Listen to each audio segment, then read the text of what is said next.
So we were just bumping your beats for a minute. Welcome to the show. My name is Holden Stephan Roy, and this is Bridge the Gap, where we talk to very interesting people such as yourself, and we walk through the journey of your life, and then we learn a bunch of knowledge nuggets along the way. And it's truly cool to have you here with us. I met Golden Coast Beats via this maelstrom of Hoshe the Great. I interviewed him, and it was like young people started appearing in my life. And Golden Coast Beats then gives me this beat pack for the cipher, and they're very good beats. What else can I say? They're very interesting.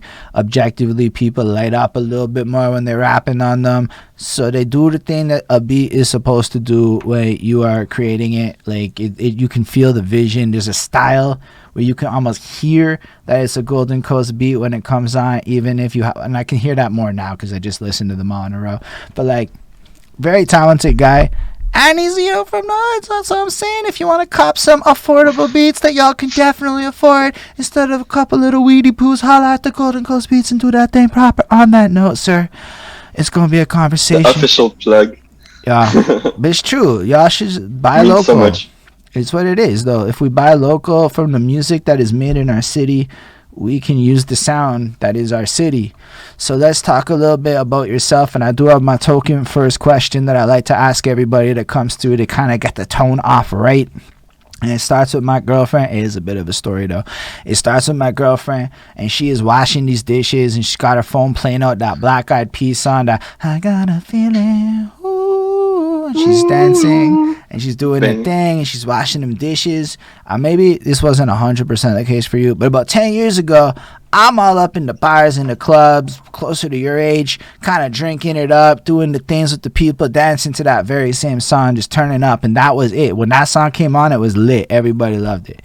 10 years later, now it's like chores music and like dishes music and like exercise music, and yo, I'm sitting there going, it's so nifty how like this song evolved over time. Like its purpose and its vibe has changed now that time has passed, which then got me thinking about all of the club songs of today, the Cardi B's and all of that good stuff, and how 10 years from now there's gonna be a whole bunch of kids growing up watching their parents washing their dishes to that wet ass pussy. And then it got me thinking about our musical journeys a bit, because yo, a lot of times when people are talking about their musical journeys, they go to this adolescent age when I started caring, when I started getting into it.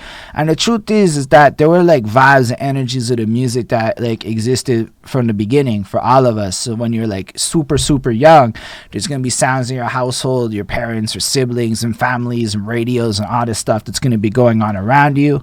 Like when I'm like 5, I can remember these gray boxes with the fucking wires going to speakers and shit, and my dad is bumping Led Zeppelin tapes and all this 90s techno music on MC Marios and stuff.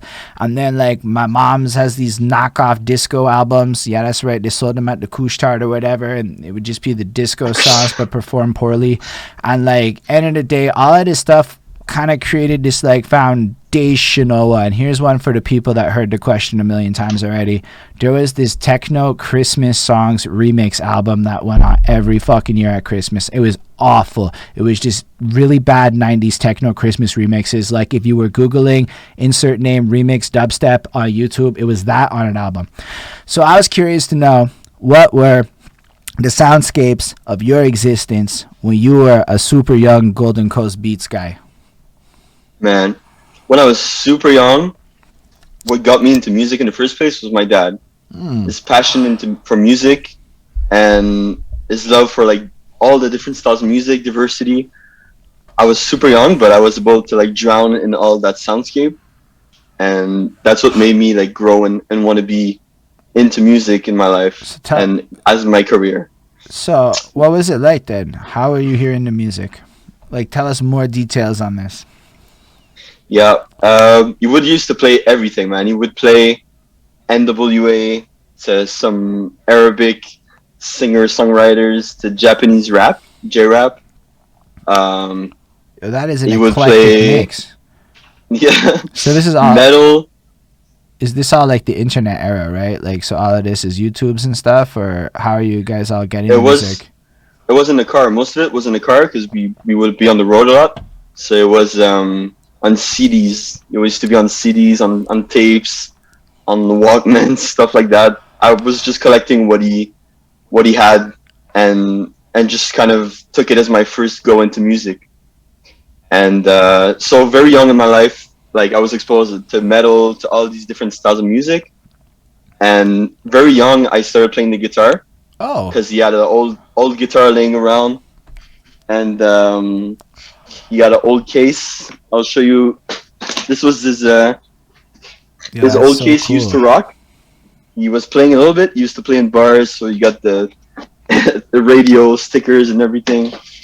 And yeah, like I said, like he brought me his love for music, Yeah, that's so and I cool. owe it to him. Yeah. Oh, don't worry, we're gonna have more details on this still, because there's lots to talk about when you're young. Trust, the people love it. Later on, when you're a super famous producer, they're gonna be using this interview to fill your wiki page on some fluff details type thing. Because we love that stuff here. We want to hear about your guitar lessons when you were like super young. When did you start playing guitar, or how did you get lessons? Were you just fiddling with it? Well, first introduction I have is acoustic guitar, and I started playing when I was I think like 13, 14, Okay.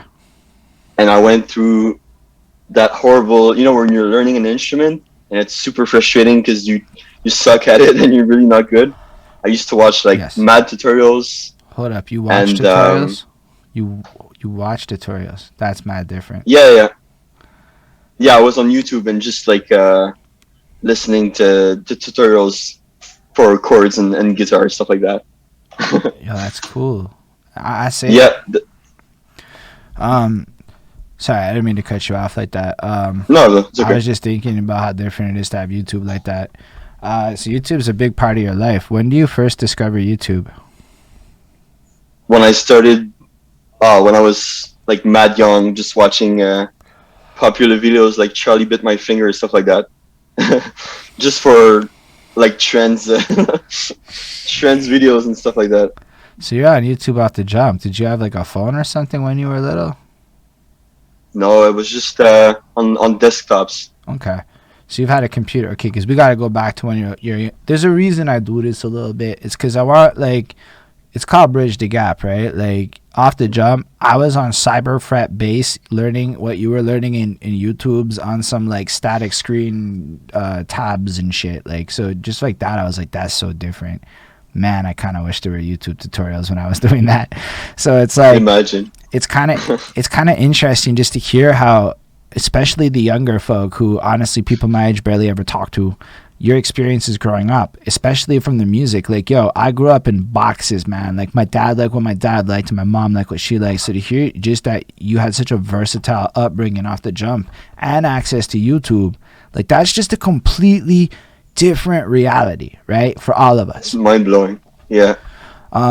So before we get to your teenage years, because I do want to get back there, I do want to talk a little bit more about you being like 5 and stuff. So were you a little dancer at all? Were you like one of those guys that was into the dancings and, productions and all of that good stuff?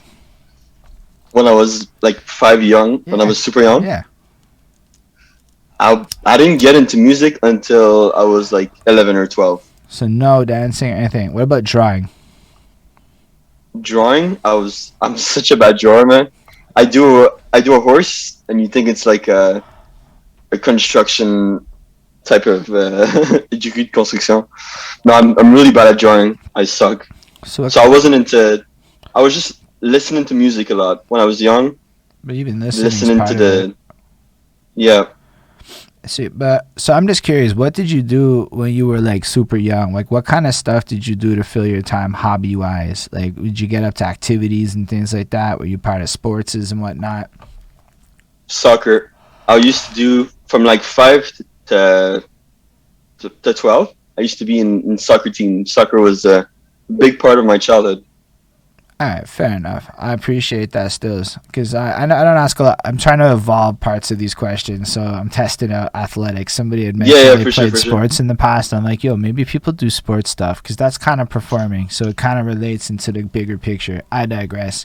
So you're basically an adolescent, then you're playing the guitar, you're getting involved in that, you're learning by yourself on the YouTube. What was some of the early songs though that like you can recall yourself liking more than just like, okay, my dad had this around or whatever, but you started to be like, nah, I really really like music, I love this song. Like, do you remember any of the early ones that were like that for you? Yeah, there's different phases. The first one that was like officially my shit, that I was officially like my band that I liked, was Iron Maiden. Okay. Yeah, because my dad got me into them, and he showed me the Trooper. Oh no, it was Aces Eye, the first song, and I was like, oh my god, this is That's the uh, plain song, eh? yeah, that's the plain song. And then that was like my first favorite band or stuff like that. And my first, I can pinpoint the moment that I like my love for music exploded, and it was the Foo Fighters. That was my first band that like every song they did was just, I thought was amazing. I didn't think there was like one bad song. So that was just the band that just started it all for me That's real as a cool. teen. I think that's amazing because I love the Foo Fighters, so it's really cool to hear you say that. I think the Foo Fighters are incredible to this day. Um, Mm, so were you learning a bunch of Foo Fighter songs back then? all of them. That's fresh. I was yeah.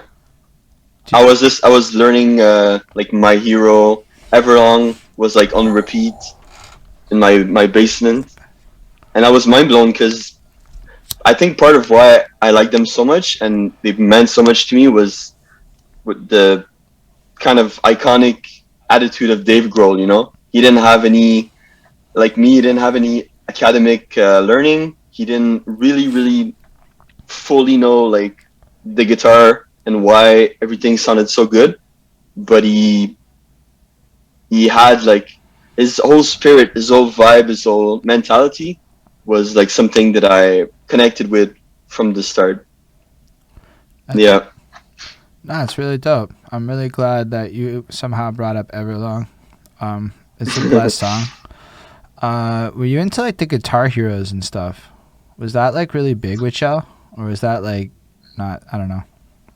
I played the world tour one, the world, I think three, world tour three. Fair.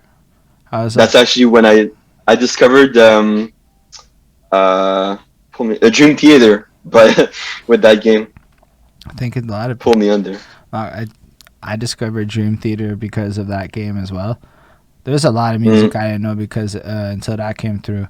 So fair enough. So you have all that going on. Do you end up joining bands or whatnot, or are you just playing on your own?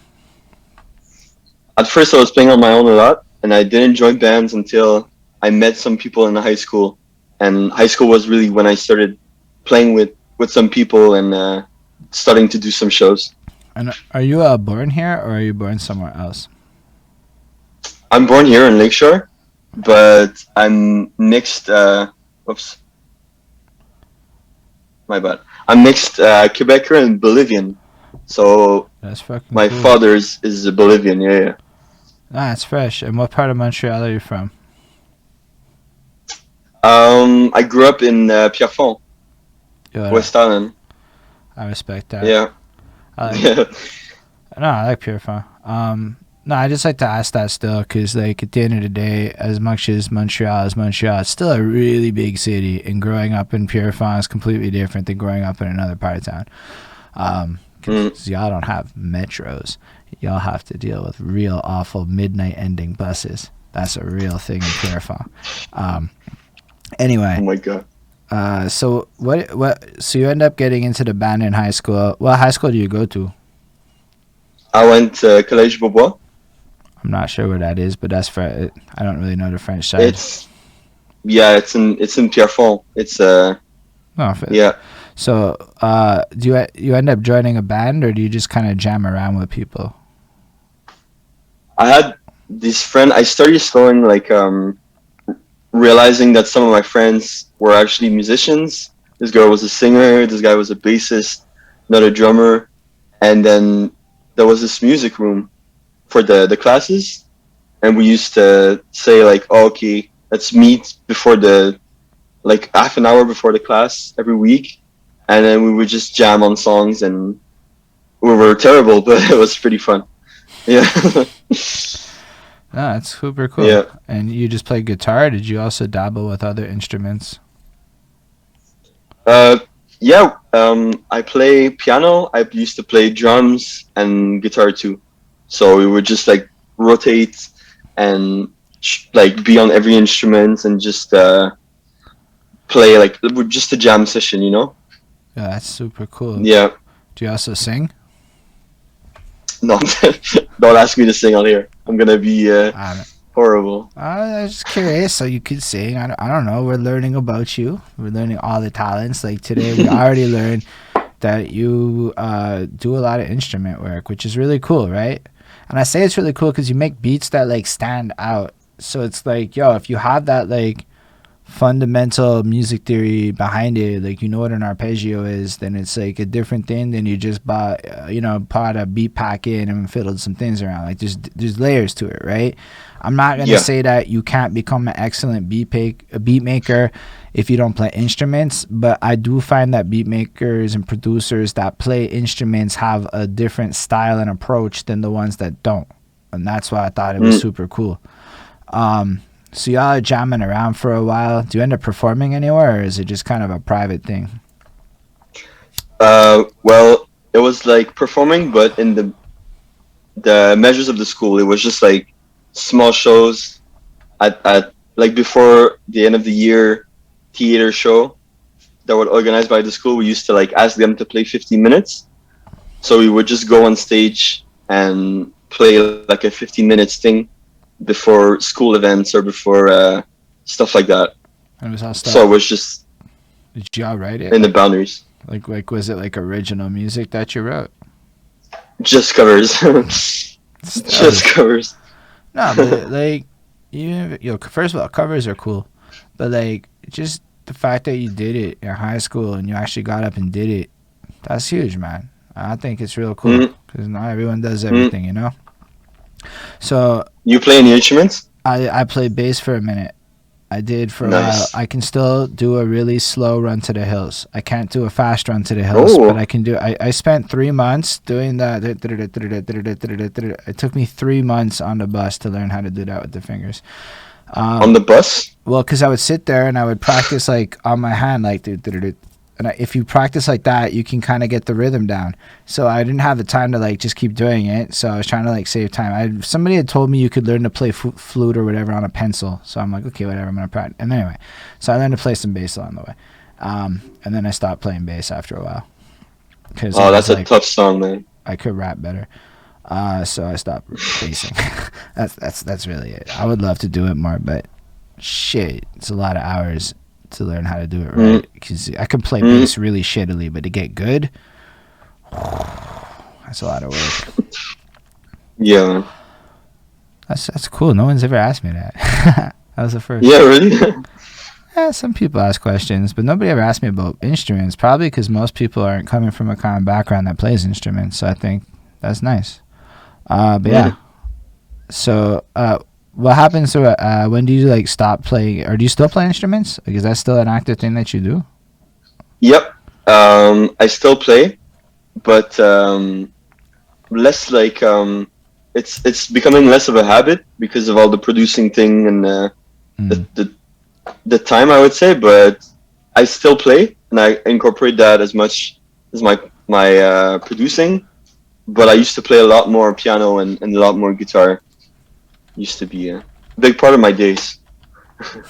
That's amazing. You know, Steve I. Who? Do you know the guitarist Steve I? I do not. No, he's like a really legendary guitarist, and this guy practices. When I was young, I read that he practiced for like 20 hours a day, or no, it was he practiced for something like 10 hours a day or something like that. And I remember seeing that. I was like, oh my god, I have to get so good. So I would practice like as much as I could in a day. Now it's basically all I would do besides school. Yeah, it's crazy. My dad told me Jimi Hendrix did that kind of stuff, and he would like play guitar while he was taking bathroom breaks and stuff, like all of that. And I took that to heart for real. That's a good lesson. Well, So what? playing. I mean, Yo, I mean, the guy went down as an elite. Like, you don't get to be like that good unless you're really taking it, I think, to like that extreme, right? Like, I'm not saying you Mm, can't get good, but like, that's like a level of good that is like super level, you know? You really have to put like I know I don't put enough time into rapping to ever be like that good at it, you know? Because that's like there are people that just that's all they do. So I like that you said that a lot. mm. So when does like beat making start, or when do you get into producing, or all of that? Like when does that happen? So I only started producing about 4 years ago, So and that's like after it high school. was yep, right when I started CJIP, and it happened because I had a lot of like rapper friends in that era, and they needed beats. They needed someone to record them, and that's when I started getting interested really in that, and I started making really shitty beats at first and recording badly. But around that era, that's when I got the um, the spark for it. Yeah. So like tell us a bit more about like that journey, right? So like what it how like tell us what it's like to get into making beats, and like, you know, a bit more about it at like a literal level. When you start out, you're super confused because there's somewhat of a gatekeeping happening. You don't know what you need. You don't know how to get it. You don't know what sounds good. And I was like swimming. I didn't know how to swim in like the producer world. So beats are shitty because there's not a lot of resource to teach you how to make it good. And so I would buy plugins. I would buy things that would make me sound good. And then it was just a lot of figuring out. The first year, it's when you just figure out how to do it. You figure out how to. Dude, that's a really like hold on, we gotta expand on that. You said a lot, like really big, a lot. Like you just dropped a fucking knowledge nugget and a half on us right there. It's really gatekeepy. Yo, that's like a that means that there's powers that be in the universe that are actively making things harder in order, in a sense, in order to like, and you said plugins. I'm gonna go with profit off of people's ignorance, and I use the word ignorance not to imply anyone's stupid, but like you said, it's an overwhelming world. So tell us a bit about that, with like more of what that is, because I think there's a lot of beat makers who could benefit just off of anything that you could share about what's good, what's bad, what's to avoid. Because even if I were to start making a beat today, I'm in the same position you're in then, because I don't know shit right now. Mm, like you said, man, it's really the people that know how to do it. They're gonna bank. They're gonna choose to profit on the one that doesn't, on beginners, on people who don't know what to expect, and they just want to improve really fast. So um, like they start making beats. They don't know how to get sounds. Some people are gonna sell like a cheap sounds reused, cheap plugins, and they're gonna be like, "Hey, pay this because this is what's gonna make you sound good." And I'm not in a position to like give any advice or to say that I know everything, but You my advice definitely. would be like, if you start out, take the time really to learn it and to understand the fundamentals fully, because it's going to be like in the long run really profiting for you, instead of taking the shortcut and just buying things because you think you need it, because you think it's going to So so what's the be hard the goal for you. so so when you said the word reused sounds, like what do you mean by that? Well, if you go on to buy drum kits for drum sounds, the some people that started drum kits, they use specific sounds. And what happens in the producer world is when you buy a pack of drums, you're gonna pay a lot, and some producers are gonna that make the packs are gonna use sounds that have been used before, instead of being like new innovative sounds or something fresh.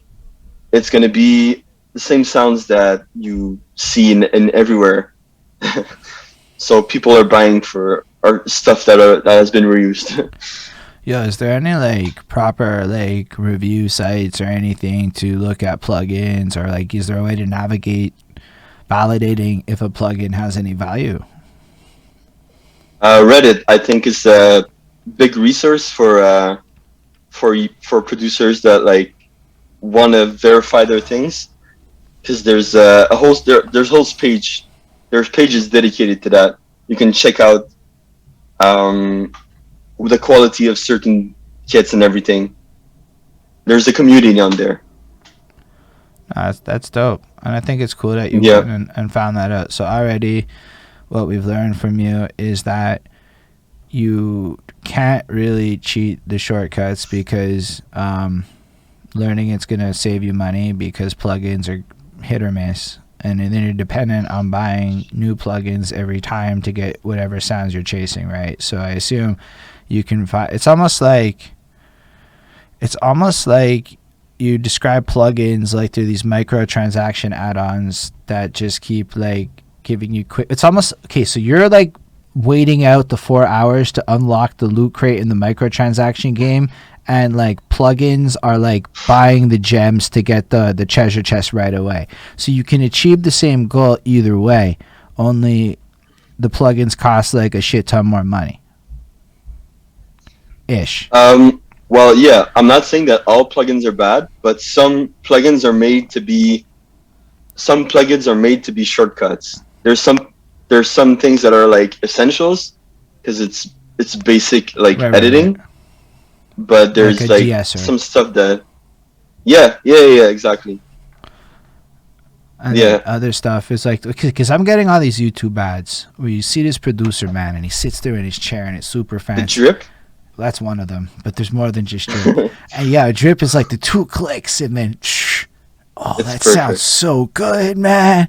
And I'm like, yo, it looks so easy that I could make beats. And I'm staring at Yeah. it like I could be and I'm like, I don't even know what the fuck this is. Like, I don't even really understand what a drip is being used for. Yeah. Oh man. So now, Yeah, but that's what we talked about. It's most people that buy it, but for the record, I got it because the ad got me.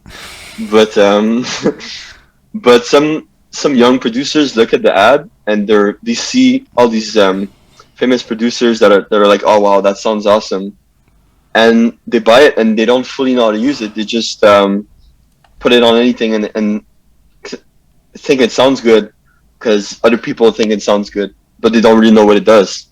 So that's a big watch out. yeah, that's big. I tried to mix and master one time. I tried. I couldn't tell you it sounds good if you paid me. I really don't know. I can't. Even to this day, I have a lot of trouble telling. I can tell you what I like more or I like less. I can't tell you what sounds good. I don't know. That's some engineer shit. Y'all know what sounds good. Or yo, what's that? Okay, you're using the word producer. I know that you have there's a distinction between a producer and a beat maker. Do you want to elaborate on that? The difference between the producer and the beat maker and all that good stuff. Bro, I'm so glad you brought that up because that's actually one of my biggest I get so offended every time. Beatmaker is just now with the modern days, it's really like intertwined. But originally, the etymology of the word, beatmaker is just the one that's gonna make the track, that's gonna lay the drums, the melody.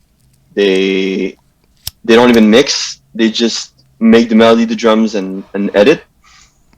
And then an actual producer, what he's gonna do is take a song and work on the arrangement. He's gonna make sure the song starts from pieces, and he's gonna put the puzzle together. He's gonna put the pieces of the puzzle together, and he's gonna make sure that the song at the end becomes the most interesting and elaborate final product it can be. So now with the modern days, someone that makes the beat is going to be sometimes in the studio working close with the artist, but originally that's the main difference. So a producer is responsible for compositional choices, and a beat maker song structure compositional choices, and a beat maker is more specifically the literal compositional choices of the melodies and the rhythm patterns. So you would basically have the beat maker would make the shit in like the drum packs and open up the whatever FL Studios and lay it all down right, give you a bunch of like, yo, check this pieces, right? And then a producer's like, this is how we turn this into a song. Well, without, because I think it's still at that point still a composition and it needs vocals to technically be a song. That's right. If you Google it, a song technically has vocals according to the internet when I Googled that shit. It's like. But that's why people got confused with DJ Khaled. You just hear him like yelling on the song, and you're like, wait, he's not a DJ. He doesn't play instruments, and he doesn't rap. What does he do? He used to be a DJ. Mad people are confused. Yeah, he used to be. He got mad chaps. I saw him on YouTube. But what he does is actually he connects people together. He says, "Oh, you're a dope producer. You make these kinds of beats, and I know you would work perfect with this type of artist that does this type of vocal arrangement. So I'm gonna put you two together, and I'm gonna have that resource of a company to do it, and I'm gonna guide you through a song. So I'm gonna just put those pieces together, and I'm gonna make the best song possible happen." Oh, you disappeared. There you are. That's cool. Yeah, there. My battery. Yep. No, I'm not worried about it. It's the internet. It's been happening with like, I'd say this kind of stuff happens like 1 in 3 interviews. No worries. That's cool. Yeah. Ismail didn't even know DJ Khaled's job was that. I kind of saw him as an executive producer more than I saw him as anything else. Kind of like what Travis Scott was bragging about on that Sicko Mode song, you know, who put this shit together on the glue. That's the glue, yeah. But because DJ Khaled knows how to make singles like really well, and he knows how to curate that shit. And then the whole him yelling on the beats thing is almost like a homage to the mixtape era, right? Like it's what the Gangsta Grizzles and all. It's like that's what he's doing with it. So I can understand how people don't understand that, but it's kind of like I'm alright with it. Khaled's Khaled. He does his thing. He's funny. Yeah, man. It's advertisement. He's known for doing that. He's known for yelling on the beat, and that's how word gets around. But it's because he comes from the mixtape era. So like before he was doing all these studio albums with big budgets, he was doing like the old shit that they were doing back in the day. So that's what you would do. You won't find a single mixtape from that era that doesn't have the DJ man yell. Even like a modern mixtape. Like my man's, I want to say a guy I interviewed recently put out this like mixtape that was his own music from like a bunch of time. And he's just yelling all over it because that's the thing you do with mixtapes. Why? I don't really know. I think it has to do with a way to dodge copyrights and shit on stolen beats on instrumental parts. So if you yell, you know, transformative and all that shit, whatever's. So that to me is where I got that from. But I can understand why it's confusing as fuck. And I like the fact that you brought him up and give him his flowers because the guy curates amazing music. I don't like it all, but it's still like, it's like, yo, if you're at a barbecue, almost every song he has is wonderful. It's the vibe. He knows how to put songs together consistently too. It's an art. That's really cool that you said that too. So who are like other people that you think are really interesting in this world? As the same level as DJ Khaled, or just yeah, like I wouldn't be able to like, cause I'm not gonna see it the way you do. I look at it from like this rapper ass perspective. So I'm like sitting there going, fucking Justin Bieber's and shit. So like, what is the other side of it? Like, who else is really dope in this world? So let's talk about producers. When I got into producing, I started realizing that all the people behind the hits of my childhood are the same people. It's the same producers and the same kind of songwriters. So I got into digging and I found out, you know, about Max Martin, Swedish guy, mega producer, and you go see like his discography, yeah, and you see he worked with like bunch of all the hits you heard in the 2010s. That's him, and he worked with like Dr. Luke. He worked with Benny Blanco. So it's all these guys that are behind all the hits, and I just remember thinking it was so fascinating, and I started like kind of try to learn and watch like classes they did online You watched it like to kind of observe. like do you watch the master Well, classes and stuff? not masterclass, but there's a video of Max Martin. It's like an hour, and he has this like fascinating interview with some guy, and he talks about his creative process. He talks about his past and all that stuff, and it's just super interesting. Dude, Yeah, so you do a lot of e-learning? I know you said you do yeah, YouTube, but like you find like e-learning is a super reliable way to navigate through all of this. yeah. You get to get information from basically anywhere from anyone, and you can just absorb all of that like a sponge. Super, super interesting. Yeah, like Ismail says Coursera. I've used Coursera myself. That one's free for the most part. Coursera, I don't know what it is. Imagine Skillshare for free. You pay for certification, but then like it's more like school. Like it was like I got peer reviewed homework and shit, and like they were mean to me, so I had to redo my homework, and I was not into that. But so yeah, are you in Seychelles while you get into beats? Is that like a thing you're doing? And I say beats because like I don't know if you're producing off the jump or if you're beat making off the jump or what, if you're like because you're already in a band, right? So if you're already doing the jamming band shit, you're already going producer with it from the jump because you're already doing that. Like I know what jamming. It sounds like you're arranging snippets and practicing production, right? Yeah, it's slightly different because you get to. It's like you were an individual beat maker, I would say. It's a fine line, but it's like if you are an individual composer. But yeah, I was in. I stopped in bands at CJEP. I started getting into beats. Quickly got into recording, and then So like what's did you build a studio? yeah. What's up? You built a studio? No, I didn't build a studio. I was just working from my home. That's what I would do. Okay. So what would you be recording? Like your own, like when you say recording, like instruments and all of that stuff, like you got the sound card and all that kind of gear and whatnot, or? Yeah, I have all the basic audio gear equipment, but what I would do is my friend rappers that I mentioned, I had a small laptop and I would just go to their houses and record them there. Kind of mic? And we would like mics. Did they all have mics or? No, I have my Audio Technica 4040. All right. So you'd go with all And this stuff. You were a mobile studio. Exactly. I used to do that a lot. Just go to different people's houses and just record them there and make songs. Yo, I never heard that before. You were a mobile studio. That's like the Uber of studios. Like, bro is like, yo, I need a track done. Yo, you want to come? Shit. Because I didn't have the resources to have an actual studio, and it was in my house. So I would say, like, maybe on Wednesday, I'll go to your house like from 2 to 4, and then I'll just bring my stuff so you don't have to go anywhere. And then after that, I would book another friend and just move like to another house.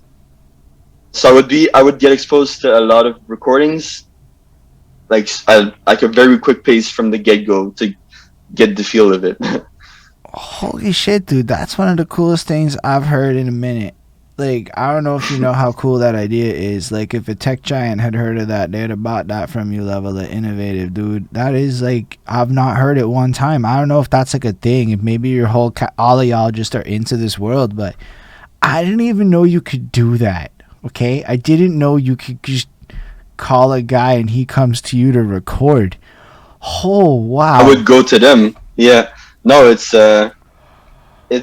obviously not like you got to know what you're doing to have like the best audio quality, because you can't be like in any room with any sounds, whatever. But to me, it's the best way to get exposed really quickly to that recording world and to a lot of music and a lot of artists like really quickly. It's a good way to learn. Yo, it sounds brilliant. So this is what, like you said, 4 years ago. You're cruising around the West Island, I assume, meeting all sorts. So you know all the West Island peoples, and you're just going to all their cribs, or you going all over Montreal? I would go to their cribs in the West Island, and but it was like small friends of mine, so it wasn't like I'm not that exposed to Montreal rappers and Montreal artists per se. But that's what I'm trying to do. I'm trying to learn and meet like Bro, if most you're people I can from offering here. Uber Studio, oh my gosh, that's like a game stage, dude. Like I swear, there's legitimately like people like I know like right now, my homeboy is legitimately in a situation where he needs to do a verse, doesn't have the mic, doesn't have the situation set up, and now there's Uber Studio. That's serious, dude. That is like you trip me out how innovative that is. That is like why I love these interviews, man. I'm like I don't see the world like that. I don't know how you thought that up. I didn't know it was possible, so I spent a lot of money on all my shit, and then I found out you could just find a friend who has gear and come. That's big, man. Yo. Yeah, and the advantage of that is like you tell the rappers that they don't, their artist friends, you tell them they don't have to go anywhere, they don't have to take their time to drive 30 minutes to go at a studio or something. You come in prepared, and then you get to leave with like a skeleton of a song, and it's a Yo, that's it's really cool. So you don't Yeah. even like walk in with like beats or whatever. You just kind of walk in with like ideas, and then y'all just make a track. Well, when I used to do that, it was a pretty long time ago. I don't do it anymore, but Let's talk about I when you will. used to. Yeah, when I used to, I would. So I wouldn't have like good beats that they would want to. That was the shitty beats era, and they didn't want to hop on any of mine. So they'd have their own beats from YouTube or something they downloaded. So I would just pull that up, and then we would like make vocal tracks and ad libs tracks. So they would just record their vocals on the beat, and then at the end I would quickly mix it, and then it would be like a final song. Yeah, Yeah, that's it goes incredible. it goes a lot faster when you don't have to make the beat on the spot. Oh man, like I just think that's crazy. So y'all are just doing this, and you're putting out all kinds of music, and I don't know if you're putting out all kinds of music. You're making all kinds of music, and you have how many people are you seeing at this time? How big is your Golden Coast network? Right now, Or like I guess back then, like was it big at that point, or was it just like a few people? yeah, no, back then it was not too much, but it was around 5 or 6 people that I would um, I would set up sessions with them pretty frequently. So I would roll uh, between them and set up like these kind of recordings. Yeah, but what's crazy is now you're the sound of like 6 or 7 people right away. Because I got a theory. I think there's a producer market at this point. I agree with your distinction between beat maker and producer, and I double down on producer market. So it almost sounds like you move into a situation where all the rappers are doing their thing, but you're able to almost control the overall sound of all of these people because that's what you're doing. Sound guy. That's a nifty position to be in. And then all these people come back to you over and over again because you're good. So, I mean, that's just the facts. You don't have 7 people that want to fuck with you if you're bad. Or at least they're willing to like you. Well, yeah, man. To me, the most, like we talked about this already, but like back like last week. But the important part to me is the relationship. I get to, by doing that, I got to meet really cool people. I got to do music that I like really like, and I get to discover many talents. You know, it's all about relationship to me. You drop your blunt. I did. I drop it all the time. Like, I get worried Excuse me a about. second. No worries, man. Yep. My phone's about to die, so I need to Yeah, I respect that. plug that up. You get that. No, this is really cool. I really like the way that you're doing things too, right? Because like, we sit here and we talk about collectives, this and all that, and all these other words a lot, right? And basically, it's like you're just out there doing it, and you're the glue. So, how did you get to Golden Coast Beats? When did that come in? The name? Yeah. Oh, the era? Or is that an era? I don't know. It seems like a cool name, and I don't know when it started. What were you going by when you started? Was it originally Golden Coast Beats? Yeah, that's my first name and the same I have now. Fun fact, it was actually because my whole life goal before, when I started producing, was moving to California to work in music studios and big studios like that. That's a good goal. That was my big dream. And then one time I was listening to a Katy Perry song, and she had the California Girls line that was "Nothing comes close to the Golden Coast," and I discovered that meant California. So I was like, "Oh, that's pretty cool," and that's how it started, by a Katy Perry song. That's a good song. It's very catchy. So you started out with that. Yo, can you talk about BeatStars? BeatStars? When do you start on BeatStars? That's a good question. It's I have a different point of view of it. The thing about BeatStars for me is that points of views. BeatStars for me, I like to be a producer that gets directly in touch with people, and I like to have contact and talk to people, nice artists. BeatStars for me, I find that I don't get that. I just get like to drop the beat and people buy it, and I don't get to hear about them, about their past, about what they do. So that's why I don't use it as much. But it's really, really cool. You know, yeah, I don't know if you know about Taz Taylor from Internet Money. I do not. No, he's like a big young producer, and he made me realize how important BeatStars is, because you get to be exposed to a lot of people really, really like, it's like an industrial level of people you're exposed to really quickly and really easily. So it's a good tool, but for me, it's not how I like to do it. Okay. So you want the relationships with people that you like. Yo, it's interesting as fuck. And BeatStars in general is a powerful tool. But I want to ask a question then. So everybody's on BeatStars. How do you actually pop out on BeatStars? Like, is there just make an account? But I guess what I'm saying is, how do you like grow? Like, how do you actually get attention on BeatStars? Well, the way it works is the most attentions right now, it's to the type beats. So you would get like the artist that's popping, maybe Lil Baby or right now like the Baby or Gunna, whatever, and then you would make a type beat that's the same aesthetic as these guys would get on. And then because people right now are looking for that kind of they're looking to chase the sound that's popular right now. Okay. So what would happen is you would make a type beat, and then these are the one that people like to buy the most, like to get the most. That's how you get visibility, get popular.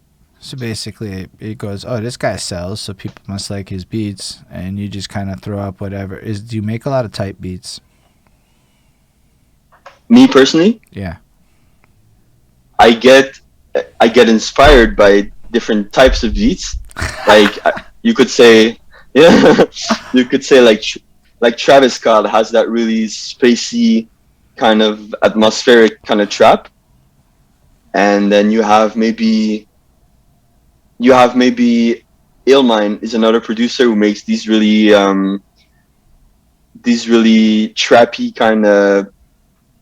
It's a different style, but I get a lot of. I'm like a sponge. I get inspired by a lot of things, but I don't really make type beats. I just make what's organic to me, what sounds good, what feels good to me, whatever it's trap or soul or stuff like that. And the fact that like you got like Vince Price Love tells me that there's something special about your beats in regards to other people's. Yo, I mean, I hear your beats and I find them delightful, but beyond saying that they're delightful and like they're really good, I don't know how to like qualify these words beyond that. It's just like emotionally, I can be like, yo, this dude's on to something. That's fresh. But like it kind of explains it a bit better now. You're not interested in chasing this type beat phenomenon, which I guess that's the cash grab side of beats. Like that's what you're doing if you're trying to make money and get clout and all of that other shit. In the same way that the rappers jumping on them are probably doing the same thing. So it's almost like Exactly. that's like the top level economy of this. Yep. I heard somewhere that you don't get. I think it's Gary Vee.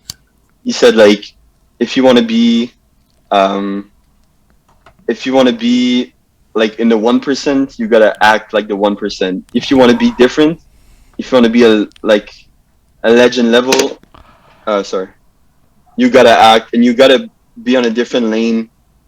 You gotta think differently, than just making the thing that everybody's going for, everybody's doing. Yeah, it's definitely hard to I stand resonated out. with that. I don't know, man. It's like it's hard to. I'm fascinated by the question that people should be asking when they talk about Montreal, but like, what is our core sound? That one's a big question for me. I don't know how to fully identify it. I have a feeling it's gonna make people dance, though. That's the one thing I'm willing to bet on, is that people like dancing in this city way too much for Montreal sound to not have a bit of a boogie to it.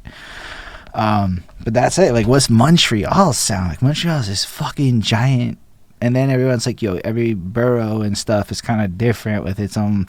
So like, it's such an interesting question to me. Mm, So it's like the sounds of Pierrefonds to you as you guys are rolling this together. What are like what would you say your like part of town is, or at least what are you guys trying to shape with the sound that you're making back then? but I was really like just identifying with people that had their own thing. So it wasn't waves really, but like one guy was on this. Keeps falling down. It's One guy was just on this R&B type of shit, and then this other guy like really liked hard trap. So I was so young that I don't think I could pinpoint like a Montreal West Side, West Yeah. Island kind of influence. And I'm still kind of it's still a bit mysterious to me what's the sound of Montreal, but I'm kind of trying to get to know like what's popping in Montreal right now. I'm trying to discover new stuff all the time, Mm. Yeah, so I don't really know. I feel that. I feel like that's a really cool approach as well, to just to want to discover what's out there and see what's actually bubbling. Um, Mm. so He said I opened BeatStar's website. Now I got an ad about it on Facebook. oh man, it happens. Wow, that's so true. Yo, that happens too often, man. Like, I mean, I get so, They but track you down. yo, but I got like you have an upcoming bill payment, and I'm like, I mean, I appreciate that you got me Google, but I paid that bill already. It was true actually. I paid it like before. I guess Google didn't know that, so that's kind of good. But like, yeah, it's weird that they're tracking that this shit. So I want to know though, when do you evolve from like mix in on these guys? Your beats aren't good enough to this point, cause yo, you making like real moves now. That's what real moves is. That's who you linking up with. So like, how do you evolve to that next step when you become more of the Golden Coast Beats that's producing beats and has sample packs and looks like he's making plugins and doing like you got like a whole fucking enterprise of shit that you got going on. So like, how does this evolution take place to the next step? Well, the main piece was I talked about the people I used to record on location and that I used to produce on the fly. There was this one girl that I met through my work. I used to work at Costco Nice. at Point Claire, and I discovered she was into music. She was a rapper. So you know how you have the Dr. Dre for Snoop Dogg or the Dr. Dre for Eminem. I used to be her like exclusive producer, and for like a span of like a couple months, she got expelled from home and she was living downtown. So I used to go like close to every day, record with her, and then make beats, and then be your like official producer, and then I was like super like intense exposed to that for like that period of time, and then oh my god, bro, It's I alright. need to find a stable place to keep it. We got this though. Your story is so interesting. I definitely it's the first time a phone's fallen this many times, but I'm with it. We're rolling. This Because is it's standing on the cable of the charger, because that's the only good angle. mm, But we rolling with it. whatever. I'm not worried. As I don't think anyone else is worried. I think we running through it. It'll just be like one for the memories. We'll be like, remember that time one day, and it'll be good My times. phone kept falling. That's good, man. Yep. You're so interesting. Your world is so fascinating. So I mean, you locked in with a who? Who did you work with, if you can say, or you're not able to say? That girl Yeah, or the yeah, the girl that you. or she goes by the name Soul. Okay. Man, now it's the artist name's like Seven Broke Your Mind or something like that. And then so yeah, after I got done, after our like was our official producer, that period was finished. That's when I started like uh being born into like the a Golden Coast type of era and making beats and producing for other people. But she was the turn point of me doing what I do right now. So who do you end up working with after this? Like, what is the next steps in your journey from that point? From that point, I wasn't. I kept working at Costco, and I was just making beats every day. I, I got into this producer Elmine. He had a Twitch, and I would just. It would be like a routine type of thing. That guy taught me how to Hold up, make it a routine. what What? you saying? You were going on Twitch and watching this producer Illmind make beats and teach you how to make beats. He wouldn't teach me specifically, but he would stream him making beats, and it was like every day, every morning. So he talked about how important it is to make it a lifestyle and make it every day to get really really good at it. And so from that point on, my life was half Costco at night for the night shift, and then half making beats during the day. I wouldn't try to sell them. I wouldn't try to record people. I wouldn't try to you know get to whatever. I would just focus on making beats, like one beat every day. It started with that. Wow. So you just like really went in. And when was Yeah, this? Because I'm that just was yeah. Go. I was just curious how early people have been making beats on Twitch. Because like yeah. So when was that? That was I was at the end of CJEP. It was like when I was 19, 9, 18 or 19. So yeah, a couple of years back. Okay, so you were that's still fascinating because I keep talking to people about the power of Twitch and music making today, and it's like now there's the whole you can inspire people component to bring up because yo that was like this guy inspired you and made himself available, and then I was also producing in his own world, and now y'all are getting encouraged into this community, but you're also seeing somebody who knows what they're doing do it, so you're getting better at your own thing. Exactly. How many beats have you made? If you were making like a beat a day, and then you kind of sounded like you can go more than a beat a day now. Yep. So last year, if you go from like December and back from until May, it was 420 beats, What? and then from I don't know from January to now how much I made, but yeah, that was last year. Dude, that's a lot of beats. That's fucking cool as fuck. So, It's like you're playing soccer and you want to get like into a really really good team, and then what I used to do was just drills every day. I would just do footwork, and then the next day footwork would be a bit more easy. So I would like instead of just working out for 10 minutes for like 15 minutes, I would work out for like 30, and then it would just be a habit. It would just be that kind of of sports training, you know? Yeah. No, I hear you.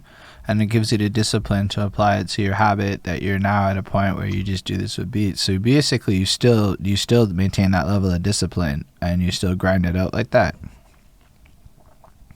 Yeah. I have my burnout periods. It's normal. It's like a creative thing. I don't know if you get that as a rapper, as a lyricist. Absolutely. I was trash by like October, November last year. I had to take a little break, poo.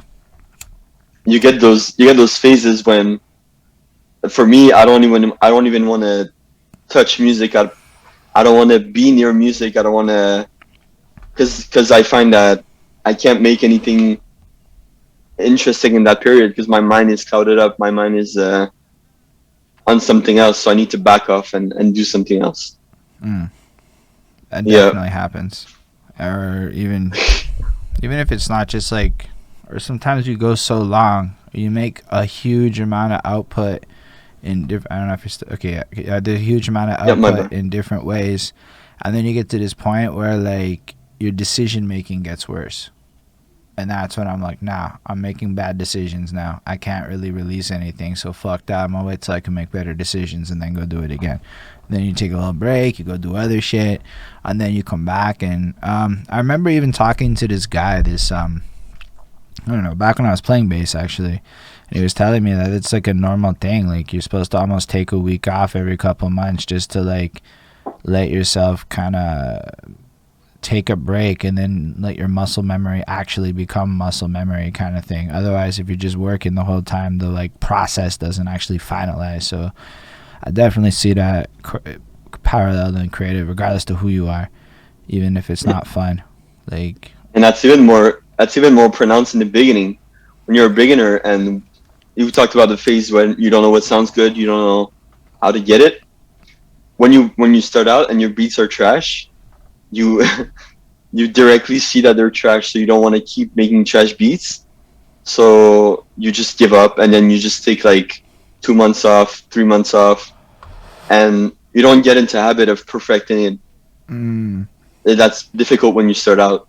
Yeah, it took me years to take rap seriously and to get to like a daily regimen of practice. And I was like 25, honestly, 24, 25 when I got like really serious with it.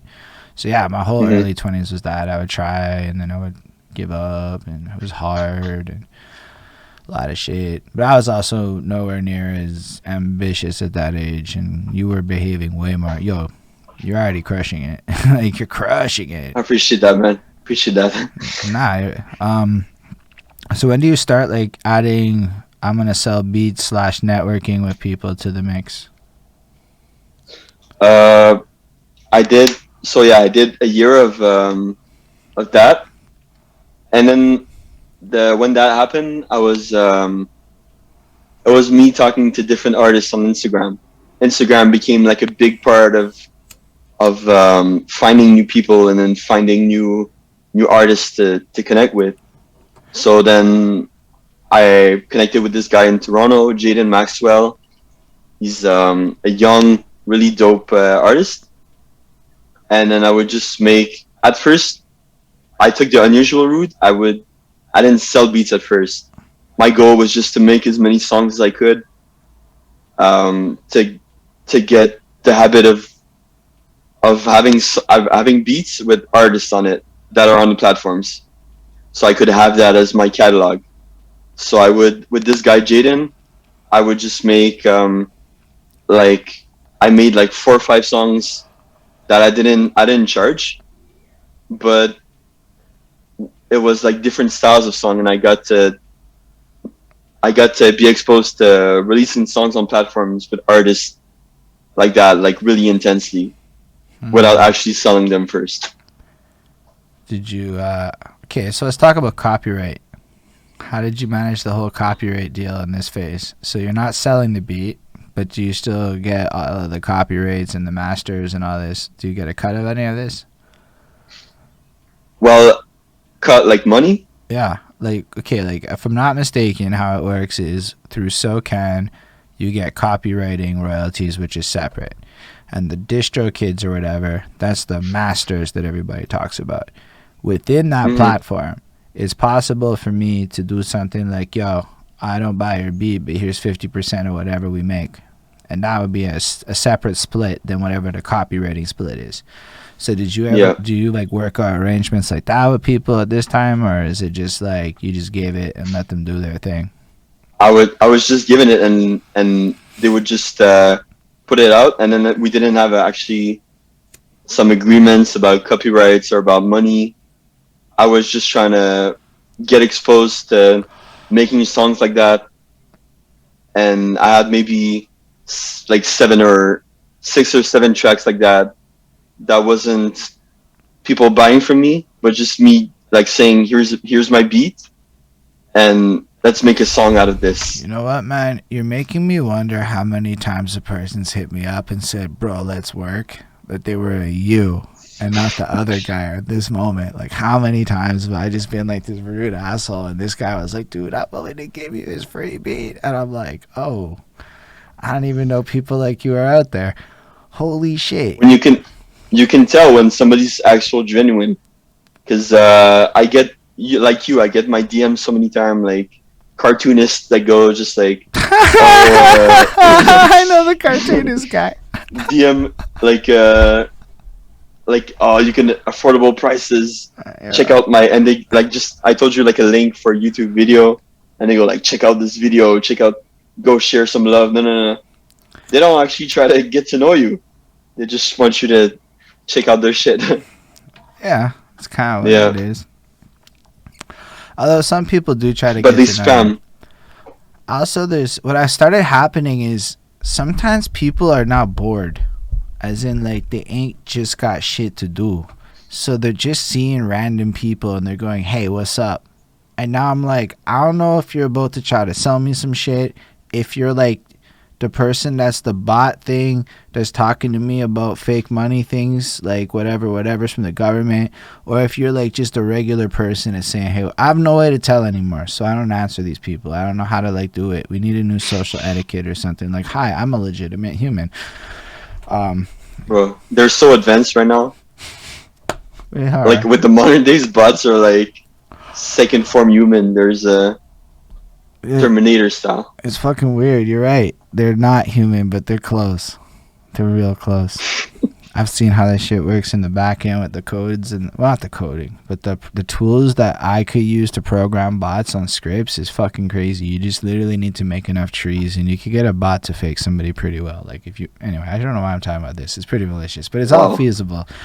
Like you wouldn't really do it because like none of us have the info that's not named Facebook, but like it's technically feasible. I like how you have the exact like path to making bots in your head. You know exactly what you're doing.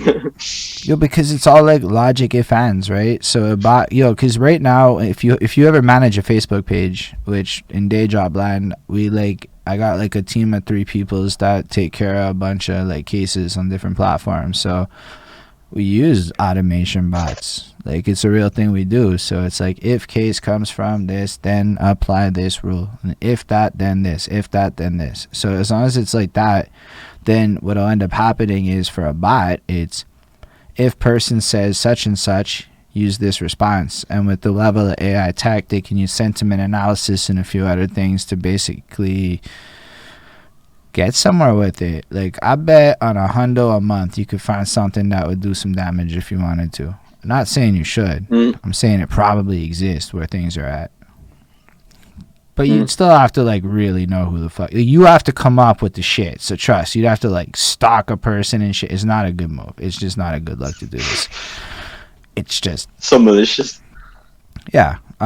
It's used for good when it's a company being like, let me save money by like applying tech support for you. Here's all the answers. That's what it's like meant for. But yeah, I don't know. I'm in a weird tired mood.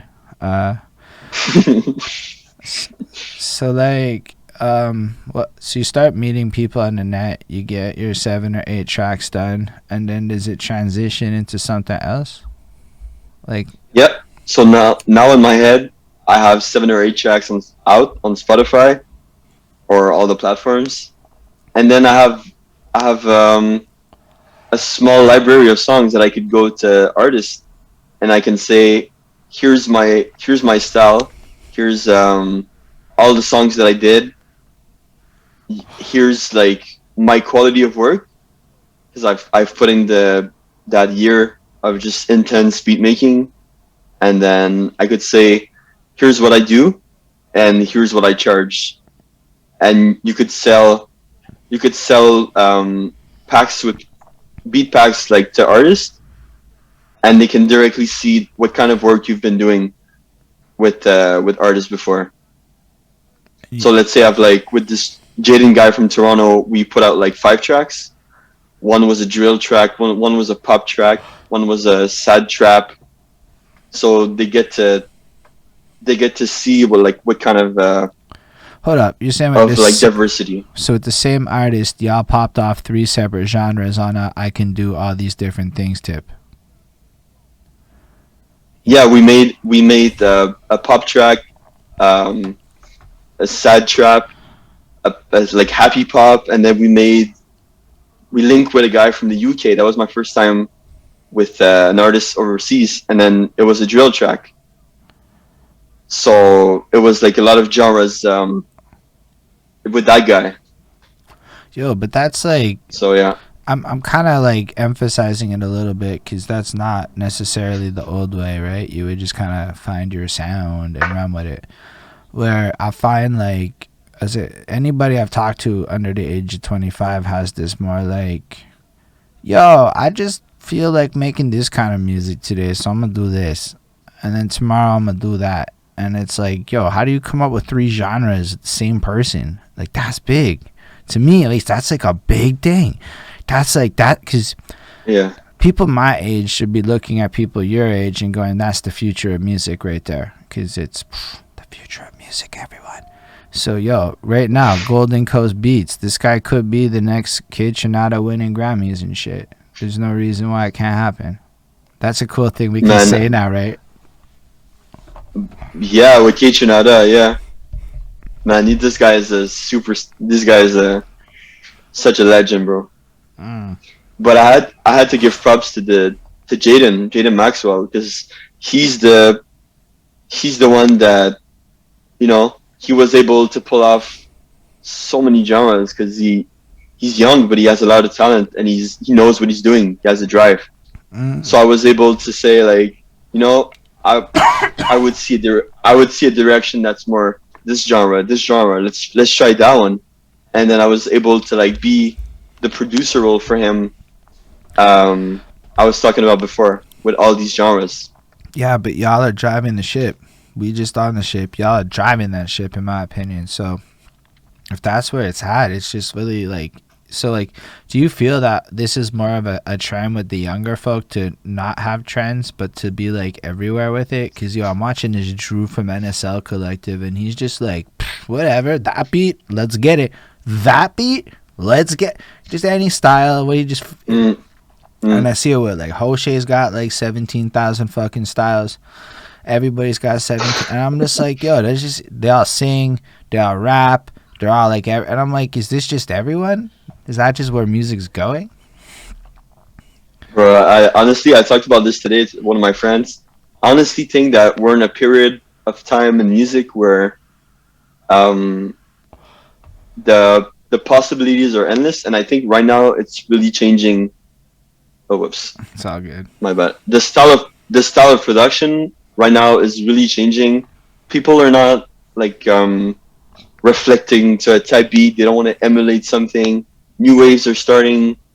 People are getting like there's new style of working with artists with COVID.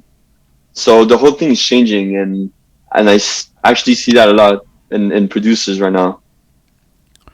Yo, Nifty, can Yeah. you expand on that? Because I'm not gonna, because I don't really follow producers that much. I'm more like, doing my artist thing. So, like, can you expand on what you mean by that? Well, those producers I'm talking about are saying like fuck the rules, like the norm, fuck the norm. Let's try to experiment. The trend right now I see is like experimenting. You don't know they try to come up with new sounds, with new vocal types of arrangements, new kind of production, and it's really now a mash pot of experimenting new things. Yeah, that sounds awesome. So effectively, all the old shit's not really good. Oh, someone said. Yeah, it's Ismail. Ismail said, when can we expect an RS and Golden Coast beat song? Woo! Everything's possible. That's a good question. I'm interested. I heard your beats. On my end, I gotta finish like this thing, and then I'm gonna be hitting up everybody after, but very soon. That's when I'm gonna start. I saw your videos, man. I saw your videos of the open mics and all the freestyles, man. It's so dope. It's so cool. I appreciate that. On Instagram, I saw that. Yeah, I don't know. I figured like record some of it, but like, yeah, I'm just trying to I'm trying to care less. That's what I'm trying to do. What I mean is, I'm seeing like a bunch of people having a lot of success with a certain threshold of what they can accomplish, right? That's it. What I can accomplish. I call it thinking like a 17-year-old again, because I got really complicated and I wanted super fancy shit.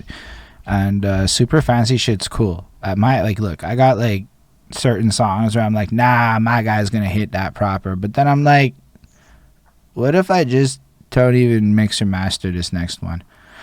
So I tried it, and I got 3 followers in Spotify like that. And I was like, that's the weirdest shit ever. I have spent money on songs, put them out, and literally had a 0 net change. And this one I just rapped and I threw it out, unmixed, unmastered, on a beat, because it was whatever. I didn't even care that much about it. And I'm like, yo, maybe I should just try to care less and just roll with things more and, go a little more smooth with shit. So I don't know. I want to just do a lot of different stuff. The freestyle stuff is not my favorite. I don't really enjoy it as much as songwriting. Songwriting is the shit for me. I love that shit. So, and I like producer people. So I don't like beat makers so much. Like, I like beats that, like, I don't have to, like, if it's kind of loopy or, like, the same shit. If you're going 8 bars without a change, my guy, it's over. Your beat's not happening. I'm not interested. Game over. Like, it's just, what am I going to do? I'm going to respond. That's my whole thing. I respond to whatever the fuck I hear. So if it's the same shit, I'm gonna rap the same fucking way probably. Like, I need that like beat to be alive so I can feel that like inspiration to flip shit up. I don't know. That's just me though. So 100%. Sometimes I just whatever, but it's also fun to do whatever's. In the future we can make things happen, and I don't know. I'm gonna write whatever over Twitch, so that'll just be what I do here. But yo, would you make beats live over Twitch? Do you make beats on Twitch? Not right now, but I'm thinking for sure about it. Like, it's we have this. It's gonna be in the near future. It's gonna be live producing. It's gonna be live.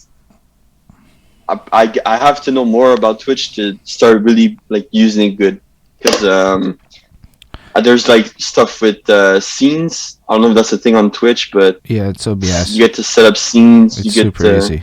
It's so plug that's and OBS. Play. Yeah, so plug and play. So easy. You have to teach me. Yeah, it's like a 20-minute call. Not even. It's that easy. Confident. Like, fucking half the time I'm like, yo, I can just do it right now, and everybody's going on Twitch faster. But nah, it's kind of boring. Well, it's boring for like the viewers, because then I'd be doing it a lot. But like, it's really just like you add elements. So you add your webcam, and then you add a text thing, and then you add a chat thing, and then honestly, in your first stream, it looks like shit. And then I never bothered getting. So you're supposed to get to a phase after where I got, where you like really try and pay somebody to make it look nice, and I just never got to that part because I was curious how far I could go with really shitty graphics, because everyone cares about really good graphics. So I'm like, yo, a 17-year-old would just run with this shit. I'm like, I got a setup. It looks quasi like fucking where I'm at in life. Right. Nobody's complained one time and been like, Holden, you need better graphics, or I'd come. I'm sure there's people who don't say that to me, but fuck them. So I'm just running with it, and then inevitably I'll upgrade. But yeah, Twitch is simple. You just load up the OBS, you link up all the thingies, you hit the stream, and now you're doing it. And it's just that simple. It's that's so cool, man. Complicated, and then half of it is just tutorial videos. How do I set up OBS? 15 minutes later, That's how. You may have issues with syncing shit. Hit me up for that shit. It's a 5-minute fix. And then otherwise, you're gonna see it's intro video for fucking days. There is so much tutorial content out there that it's even I made a video on OBS. Cause like I was like, yo, there's one issue nobody's making videos on: how to rap on beat. Nobody made that video, so I was like, well, okay. But like otherwise, so much. Every fucking issue, so many fucking tools for free. Mostly for free. But like yeah. And then you That's just go sick. live. And then my boy Vince Price just started doing the beat making live on Twitch. And like, yo, it's lit. He thinks it's like whatever. This is, but I'm like, nah, dude. You just play that fucking loop for the next 20 minutes and slowly tweak shit. Tweak away, my guy. Oh, look, he added some drums. That's so fucking lit. Because I don't do this shit. It's not me. Yeah, music on Twitch is really popping off right now. That's what a lot of people want to see. Producers are starting to understand that a lot. That's where it's at. Yeah, I would agree. But I'm hedging a lot of bets on Twitch, so any conversation that goes pro Twitch, I'm with it. But I would watch you make beats. I would totally do. If you were like just there and I'm like, yo, what else am I doing? Especially if I'm doing like some boring ass creating Facebook event shit. Like, what am I really gonna watch? You know, like, it's so distracted that you making beats is honestly like the perfect shit. It's like the perfect thing for that kind of thing for a lot of people. Multitasking. You playing a beat in the background, and then they challenge you. So that's blessed. That means it could be. You could look at it like it's like next level radio. It could be. You could think of it as a channel, and then you just produce, and then it could be used for background ambience, people learning by seeing or something like that. You know, it's like tuning in a channel on TV. That's really cool to me. Yeah, it's really dope. Wait, you think tuning into a channel on TV is cool? No, but I think that the comparison of both of them being similar is cool.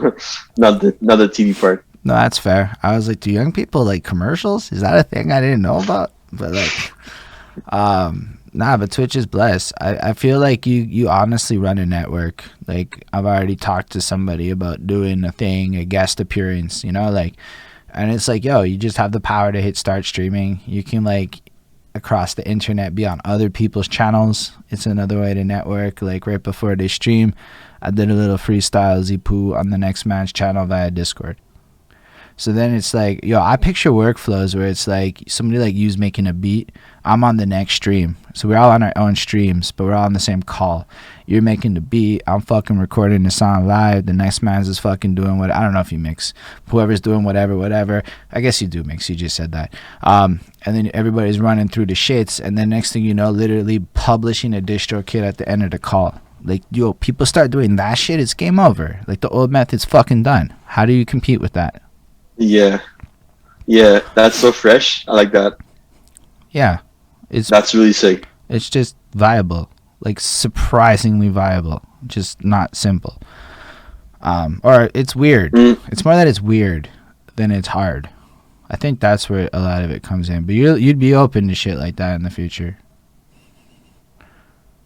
For sure. I'm trying to find all the weird shit and all the new innovative way of breaking the old system. And then having new stuff coming out. All right, so let me ask you about virtual reality. What do you feel like how this plays into music? In the music world, I don't know. But what I'm thinking about is concerts. Because right now with all the COVID stuff we experienced, physical music was very limited. And then they quickly realized with verses and then big names like doing live concerts, they realized that there's a big opportunity for people that don't all over the world. Anybody can log in to a show, log in to and experience. You know, I've seen Travis Scott too.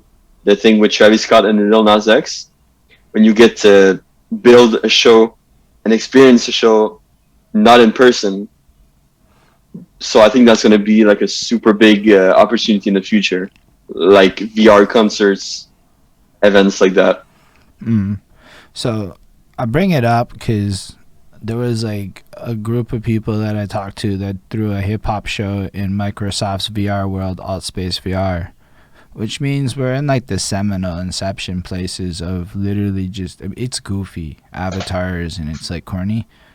I like it a lot, don't get me wrong, but it's still kind of corny for like regular folk who don't care about this shit. But like the fact that like DJs are lighting it up in VR right now, because for a DJ it's easy, you fucking log in and hit play, like it's a gift. Stand-up comics are turning it up in fucking VR, and people with acoustic guitars are turning it up, because all that shit's super fucking easy to do logistically. Everyone else is dying in VR.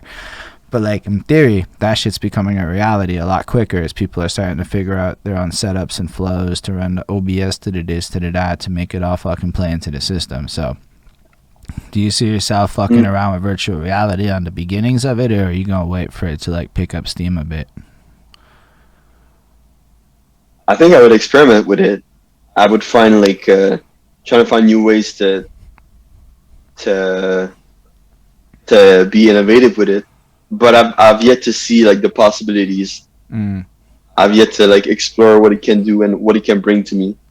Fair enough. I'm curious. It's like, to me, it's like whatever you can do on Twitch, you can do in VR. It's just logistics at this point. That's the best way I can put it. It's because, Twitch is a channel. Now, if you take a channel and you call it a room or a space, I love your lights, man. It's fucking cool. My bad. No. I didn't know which one to put. Nah, it's dope. Mine are like sitting on the like right over there, but I don't know where to put them because you won't see them anywhere on my camera angle. So I'm like, well, what the fuck's the point of these lights? But so yeah, imagine like ambiance, like a Twitch or a Zoom call, but instead you're just in a room with avatars. That's basically what the fucking VR world is gonna be, just in terms of your imagination. And then it's like, so now you're just making beats, and like imagine a screen in the room, like a fucking projector is like showing your fucking beat making console. Like it's gonna be shit like that. It's gonna be fucking wonky but amazing. I like it. I don't know. I miss it. I haven't touched it in a while because whatever life, but VR is fucking lit. I feel like there's something bubbling there and I want to see it happen. It's cool that you're excited about it. For sure. Yeah. Okay, so you start the Golden Coast era and you like your services and shit. Man's got prices. He's ready to go, but he's got the work to back it up. How does that evolve for you? And just like from there to now? Yeah, like your story. Well, after that, when I started to record people and then have the catalog and everything, I went to this school that's called RAC in downtown for audio engineering. So I spent a whole year there, and then I learned about all the aspects of like audio engineering, acoustics, beat making. It was like intense classes in person, and that was like the next big thing in my life when I get to be around. It was small classes, 15 people, but I got to be around people that had the same kind of vision as me. They had the same interest. Every day it was like school, because I'm not a school person. I dropped out of CJEP after like a year and a half, because the school like system and barrier is not really for me. Yo, can you expand on that? How do you mean by that? Yeah, man. I dropped out of university too, so like I kind of relate. Well, I was in CJEP, and what I was in is arts and letters, because I kind of wanted to get in photography and video, but not really. I just didn't know what was the options for me. So CJEP was like, I was walking around with people, young people who didn't know what they wanted to do. They just like, everybody was kind of brain dead, and I was just walking around every day getting that energy, and then I realized that it wasn't for me to be in a pool of people that didn't really like wanted to be where they're at. I just wanted to. I didn't like the school structure, the school system, and for a while I wanted to go in life the producing route. I was like, how can school be valuable to me if I don't need a degree for it, you know? Yo, that's a big epiphany. So I didn't think, yeah, I didn't think it brought value to me. So I just stopped doing it. I like everything you said there. I didn't think it brought value to me, so I stopped doing it. People need to hear that one. That's a big time knowledge nugget. I dropped out of university too because, Vince Price just showed up with the knowledge nugget on that one. Telling you, my guy, that's a big one. Because, I was in psychologies and shit. I got into honors psych. I felt like super fucking cool. I got his fucking $8,000 bill. I was like, yo, what is this? It was like for the year or $4,000. I don't remember. It was a fucking number. And then I'm doing these classes and it was boring as shit. And I said, I don't want to do this. And it was a big mistake to even go to university for me because I dropped out and I went to work and my life turned out pretty fucking awesome because there are alternative life paths available to people who choose not to want to go into the regular life systems. Yeah. So I love that you said that shit because you're getting lit, my guy. Your shit's popping off in my from my perception. So you made the right choice there. And again, not to advocate that there aren't life like if your life path includes school and your big dream includes school, then go to school. But exactly, it's if you need it, man, it's a great university. Can bring so much value to your life. If you need to be like a doctor or a lawyer, if you need to have a certificate to be like a carpenter or something, do that. But if it was my personal choice, my personal path. I did the math equation in my head, the epiphany, and then it just didn't equal to having school in there. Yo, but you also it just wasn't for me. But you also still went to school, just a different kind of school. Yo, I went to the RAC fucking tour. I went around that building. I don't know. I remember beige walls. That's what I remember. Like yellowish beige in some fucking room where they're like, you're gonna learn how to fucking logistically make sounds, and they pulled out like fucking a bunch of random ass items and they're like, you're gonna score a movie like and I'm like, nah, I'm out. It's not me. I don't want this shit in my life. I don't really want to do this. But you went through, I don't know if you did that part, but you still went here, if I'm not, like, and that's a legitimate place. I think Buds went there. I think quite a few people went to, like, RAC, or at least one of the equivalents. Maybe it was Audio Technica. Or, no, that's a fucking brand. Anyway, there's another, Musical Technique. Music Technique is another one that exists. Music Technique. Yeah. Yeah. That one's like a flashier version. No, I was mind blown because... Go on. I think, maybe, yeah. But I was mind blown that for the first time in my life, I was around producer people because all in CJEP, I was like the only person that in my group that really liked music, that really made music. So the first time when I was in RSC, 15 people every day I got to be friends with that are passionate about music. So I was mind blown to be around that kind of energy in my life. But as I said, school isn't for me, and that was the kind of a school. So I didn't actually graduate from there. I went the whole year, and at the end, I dropped. I got all the knowledge from that place, and it changed my life. But at the same grade as CJEP or high school wasn't for me. I didn't finish. Yo, but you brought up like an important point. So the real value of university, if anyone does want to know, is often not the education; it's the networking. It's the partying. That is, weirdly enough, the only reason to go to university if you're smart, because it's the people that you like partying with that you're gonna end up building with and shit. And so, yeah, connections. Your BA is meaningless to me, at least. But like, it's not meaningless to corporate people as they care about your BA. But the fact is, your real value comes from the relationships you're gonna make, because you can hustle your way past a BA. You don't actually need one. So like, I don't know. So you went to you went to the school and you got into an environment where effectively you got that networking buzz of working with a bunch of enthusiastic people of a like-minded passion and desire to grow, and that environment energy made school worth it. The grades didn't matter, but the environment was blessed. That's what I took from what you said. That's another big time knowledge nugget, my guy. Big time knowledge nuggets. Because every day I would get into the habit of wake up at like 7, and then so I would wake up early and get into an early mood instead of waking up late in my day, and like alternating my workflow to missing half the day. So I would wake up like super early and get the grind, go to downtown and get the habit of going physically to school, to the place. And then I was just learned so much shit that it really shaped my my grind, my workflow, and then my knowledge too. Yeah. No, it's insane.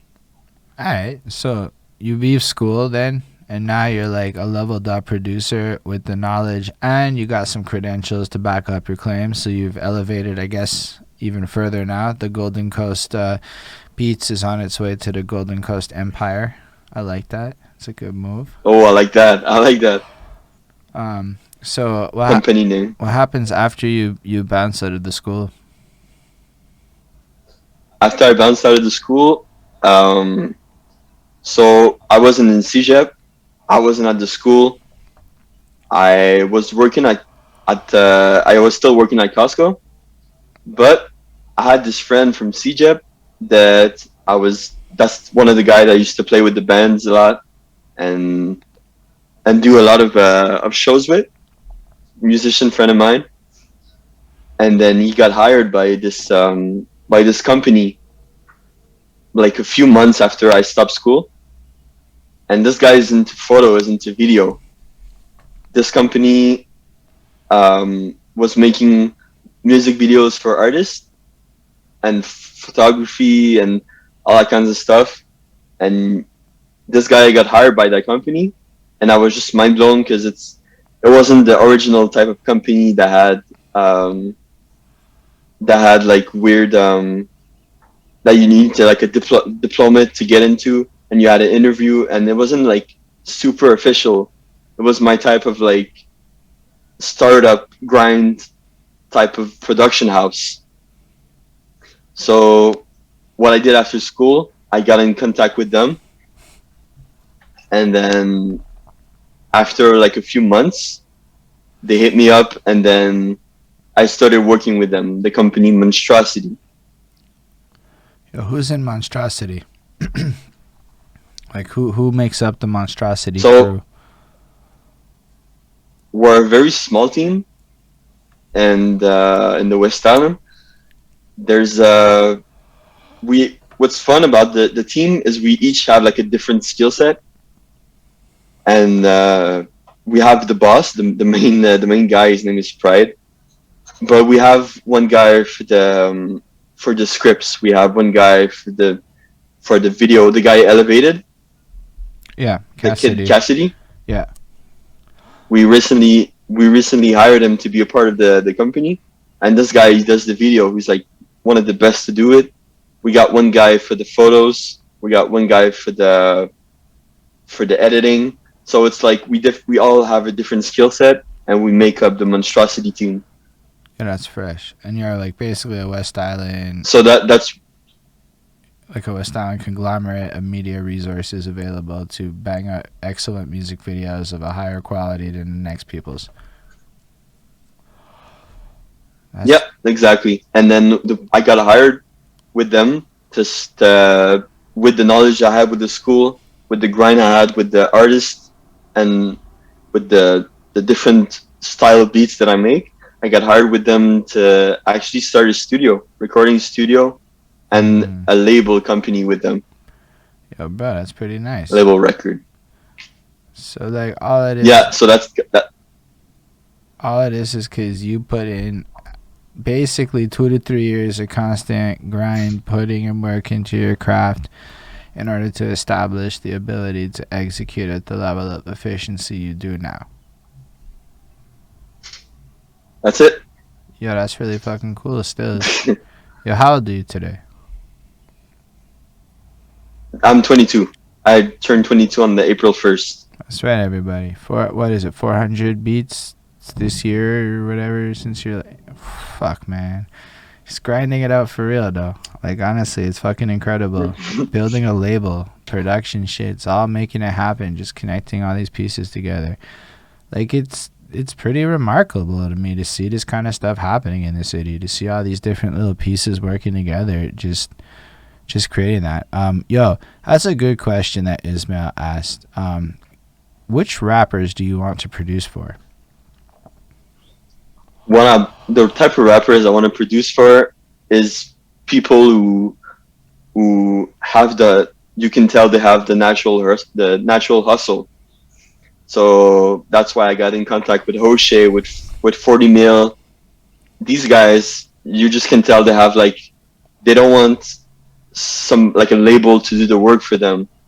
They put in the work so much and they believe in themselves that they're on their own wave. They have the mentality to go for it, and that's really the kind of people that I want to work for. That I want to work with. Right. Yeah. Yeah, with is a better word. It makes you yeah, I didn't want to say word man. For. Fair enough, man. Though I appreciate that language distinction. He knows O'Shea, yeah. Yo, he comes out. O'Shea is super cool. Ismail's there for like every stream, pretty much since he found out we're streaming. The OG. Yo, Ismail is the realest. Plus, he's 514 right now, so like he's like a fan in the city who already likes your beats off the cipher, who already like it's fucking cool. Like that's why it's really fun to have you here, because like a whole bunch of people have rapped on your shit in my face. Not to say it's shit. Like I'd say, I've seen at least 15 to 20 people rap over your work at this point, and everybody fucking enjoys the experience. So it's like, yo, Golden Coast be on to something for real. And then like, bro, it's so fun. It's so fun to watch the ciphers, like you and the other rappers, just like the ideas that come out, the type of freestyle stuff. It's just so fun to watch, man. I appreciate that, but for me, it's like so fun to watch you making moves, to see y'all doing your thing. Like Cassidy's an interesting character. Like I made friends with the Elevated Visuals peoples this year, right? So for me, it's like all of a sudden I made friends with Hoshe, I made friends with some of those dudes, and then I'm like, yo, Golden Coast Beats with these dudes linking up with these dudes, and it's like, yo, look at that, man. Like look at all these shits. And at this point, we'd already booked the interview, and I just saw this happen, and I'm like, yo, Golden Coast be making moves because all those other people be making moves. That means he has to be making real moves. So I was like super like, it's cool to see. It's just cool to see all these people, especially how everybody's kind of just leveraging shit like Instagram and regular ass shit to like network and make things happen in their life. How do you Instagram? Do a basics, pretend like, because there are literally people in my life that do not understand how to do this on Instagram. You go back to you like your beat making beat pack thing that you described very early on. Believe it or not, the experience of going on Instagram from a Facebook reality, it feels like when you started beat making and you saw the beat packs. That's the whole it's fucking overwhelming and shit. I barely understand filters and shit. I know, like even like yo, I hate it. TikTok is still scary. I'm not ready for. If I would do TikTok, if I had a person who edited my TikToks and told me what goofy shit I'm supposed to do, I would do all the TikToks. But yo, TikTok, you can get the type of organic reach you can get on TikTok. Bro, it's insane. You have to like know how to do it. Like it's reached a point where you can't just like film your fucking cat and do it. If it was that easy, trust my bullshit efforts would have worked. Nah, you need to like do like because I watch it, like I see it. Especially I like the impact of TikTok on music is riveting, right? So I'm like, yo, how's Megan Stallion keep? Megan Stallion's crushing on TikTok like that, yada yada yada yada, and then the girls is all dancing and shit, and you're like, yo, she's crushing these songs, right? Mm-hmm. But then I'm watching all these people, and they know how to edit videos and do angles and shit, and I'm like, I don't know how to do any of that shit. That's where it's like other people tell me what to do. Please tell me what trend to follow. How am I supposed to know which of these fucking TikTok trends is gonna be the hip one with 19-year-olds where I look funny doing it because I'm old? You know what I mean? Like, I'm tapping under that shit. So bring that back to Instagram. Bunch of people feel that way about Insta. But like, a lot of us need to be on Insta because we need to be linking up with amazing people like Golden Coast Beats. So how would you like go search for people? Like, how do you actually do that? Well, on Instagram, what happens is I have a routine. Um, it's like a workout set you do. It's just like steps, and it's. I try to not to make it robotic and make it organic. But what happens is every day I reach out. I have like a list of things to do. So what you want to do is like, for I wake up, I send 2 messages to followers that follow me, like genuinely thanking them because I couldn't like have I just like appreciate my audience. I send out messages to 2 people and I'm like, yo, I really appreciate you following me. You're helping my channel grow and it means a lot to have someone like you. And then so you got to do that. You got to have a post every day. Lately, I don't follow it as much, but I used to post every day, like one post and one story. Because the consistency for me is really the key. That's how people are gonna get to know your stuff and get to have it's like seeing a friend every day. You get to see your friend every day, and then the relationship of the consistency and doing that every day is that going to be building a genuine fan base. So it's posting every day, and it's the targeting hashtag side of things too. So let's say you want to target 5 hashtags, and you want to say like I want to find upcoming rappers. So then you search the tag upcoming rappers and you see who posted recently under that hashtag, and you interact with them. Things you actually like, the videos, you interact with the video, and then you interact with the person. And I do that every day on like 5 hashtags differently, and that's how I find people through the popping hashtags, the different things I want to work with. And that's how I met people. That's how I got to know Jose. Because actually, I did that, and then I did that with Montreal artists, and that's how I found the All Stars Challenge. I hate that thing. I love them. Don't get me wrong; they're amazing people. That was not my favorite moment of life. But for producers, man, this is a nugget. Because what happens is you have a pool. Let's say you go to the post of they show all the artists that are going to start the competition. Yeah. So you have maybe 15 artists. So what you know is that these guys are from Montreal.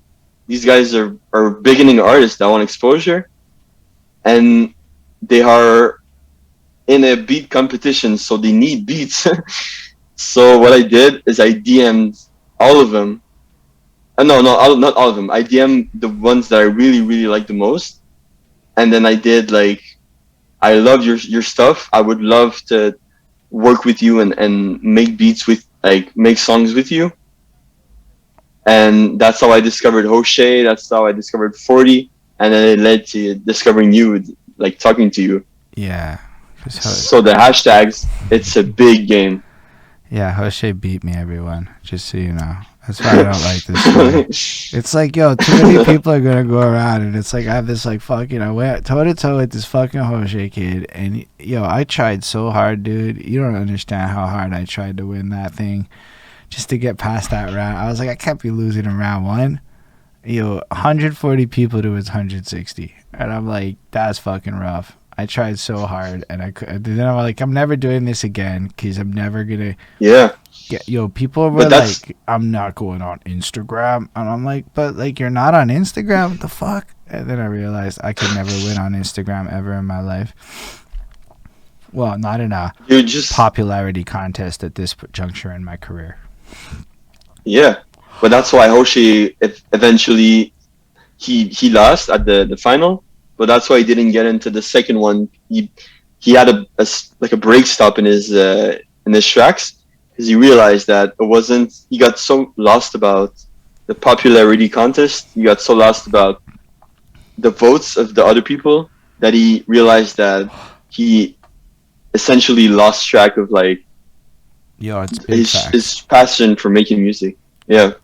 Contests are fucking whack though. Like they really, check it. I lost like sight of some shit, and if I think about it, it's when I started fucking around with contests in like September. Then like I just, because it's like, it's not your albums, right? Like it's not your art. It's like you going competitive on some beat shit. It's more akin to battle rap, I would find, which is cool. I love that shit. But if that's not like what you're in this for, like, you gotta be a salesperson to compete in that universe. Like that Talia girl is tearing this shit up. Her campaign against that Sage guy in round 3 of All Stars, because I actually followed everybody and I was like, I was proud of myself when I did that shit for round 3. But I'm like watching this shit. I'm like, she's tearing it up. Like she fucking, I don't even know who won that shit, but she murked that shit in the pregame. She did. Yeah, because the pregame was lit. Who's not voting for her? Yeah. Yeah. And that shit was like WWE. I was like, what's going on Instagram? It's fucking litty. But yeah, so it's cool that you were able to like leverage that. So that's basically the Instagram game. It's you have to work and go find the shit you want. Yeah, you got to be, for Instagram, you got to be super consistent, and you got to, because people are, on my page, like I'm the brand, and you're the brand, not you're the brand through your music. So people want to have like exposure to you. They want to get to know you, and they want to get into your world. So you got to make sure that you're like immersive. You got to give some. You can't just post like a type beat and then be like go check out my go check out this link. No. You gotta have your thing going on. You gotta have your identity so people can follow you and be a fan. That's my take on it. I think your take is a really smart take. I'm with you. I think you're probably. I was just like, believe it or not, it was the hashtags thing was really interesting. Because that was the big epiphany for me on Instagram. Was the first time somebody told me to go look up hashtags. I was like, wait, that's what hashtags are for? Because like they're useless on Twitter. They don't mean anything on Twitter. You click on a Twitter hashtag and what? You're only clicking on shit that has 8 million tweets. So it's like, I use Twitter. Instagram hashtags though, I'm telling you straight up, there are some of these Montreal hip hop fucking hashtags that are like 100 people or less. Like there's really space to own a couple of hashtags up in this city is all I'm saying. So it's like when you bring it up like that, it's like, I've been using Instagram wrong the last fucking 5-6 years of my life. I'm not doing this right. Well, man, Twitter is so valuable because you see what people are doing. They're writing a lot on Twitter, thoughts and stuff, and then you could just repurpose the content on Instagram. So you can use your Instagram content, and then you could have a different layer of the other platform, and you could have a paragraph of some deep like thought that you have, and then you can just translate that to your Instagram page, and it's a different layer. It's a different universe. You make a quote meme of your own Twitter. Yeah, you by a quote meme. I don't know. I think you write a thought. And No. You could. Then you take that to. Yeah, you could write on Twitter. Let's say you write on Twitter and you're like, when I grind that much, it's because I think in 10 years I'm gonna be able to live the life that I want and build a legacy. So you write that on Twitter, and then you take a screenshot of the paragraph, and then you bring it to Instagram, and you don't get to write paragraphs like that on Instagram instead of the caption. But your post could be the actual paragraph from Twitter, and then you could expose people to your other platform, and then like try to inspire people by doing that. It's a different game. Do you like Gary Vee? Gary Vee, man, yeah, he was a big part of my mentality in the early stage of producing. I was like, that was the most Gary Vee styled strategy I'd done heard tonight. When you want it, you gotta do it. Yeah, He man. talks so high. He's so bizarre. I don't know. I like him because he's kind of like, he encourages a lot of people. I just don't know anything. I've consumed a lot of Gary Vee content because it's like he comes up a lot and he says a lot of words and then he doesn't say a lot of things. It's like he is like, he's like the YouTube ads that are 45 minutes when a dude pitches you a product and like, it's like, yo, bro, all you gotta do is come on through to my webinar over there on that page and you're gonna learn the 7 secrets to how you can get all the money in the world. And I'm not like all the way you sound, guys. The way you sound is exactly the type of ad that I would get before a video. Oh, dude, I watch them for fun. I'm like, one day somebody might pay me to do this shit. Let's study these ads because it's not hard to recreate that. Yo, if somebody wants to pay me to go to a fucking like Airbnb and then stand there and look like I got, because yo, I could sell that shit. Like I made $1 million fucking dollars and they're gonna pay me enough to do it as an actor. I'm gonna totally put that out there. That I'm on my socials, I'm putting that on blast. But let's make it happen. You know, that's all I'm saying. Because that would be real fun. Yo, it's a script. Like it's like the art of literally saying nothing, but saying it in such an engaging and encouraging way, and dropping just enough of a bit of hope that it motivates people. But yo, Gary Vee's funny to me. Like there are just so many more like down to earth people that aren't so him. And you know what? He may be the best for a lot of people. So I don't want to disrespect him. I don't like feel like he's bad. He's just like a neutral force in this world. He's neutral. The thing about him is though is I incorporate like a lot of things that he says about mentality and about the hustle and about just general work ethic. I didn't have that mindset in the beginning, but I was thinking to myself, if you you don't speak Russian in the beginning, but if you expose yourself to enough Russian, then you're gonna learn the language and you're gonna be able to be fluent. So I was like, I don't have the mindset in the beginning, but if I listen to enough Gary Vee and start applying what he says, then I'm gonna be able to incorporate that into my life, the hustle, the work ethic, and he talks about gratitude. He talks about hating Mondays because the way what he says like changed my whole mindset, and I'm super grateful for that. No, it's fair. I encountered Gary Vee past the phase in life where his content and information was really for me. I already knew how to work ethic, so I'm listening to him and I'm like, alright, guy, what's next? But like what you're saying is, it's really good for the part of getting started, like getting grounded and developing some of these work ethic habits that I might take for granted. Fair enough. I really respect what you said. Yeah, it's because it's not even quotes or like motivational speaker. It's just life facts for people like you and me, for entrepreneurs and for real hustlers. It's just like a fact mentality that's that he's exposing, and it's he has a lot of like words that don't mean anything, and he's really repetitive, like you said. Yeah, it's super. But it is what it is. It's nuggets to take. So here's again what I'm saying. It's like, I guess, like I said, for entry level, I get it.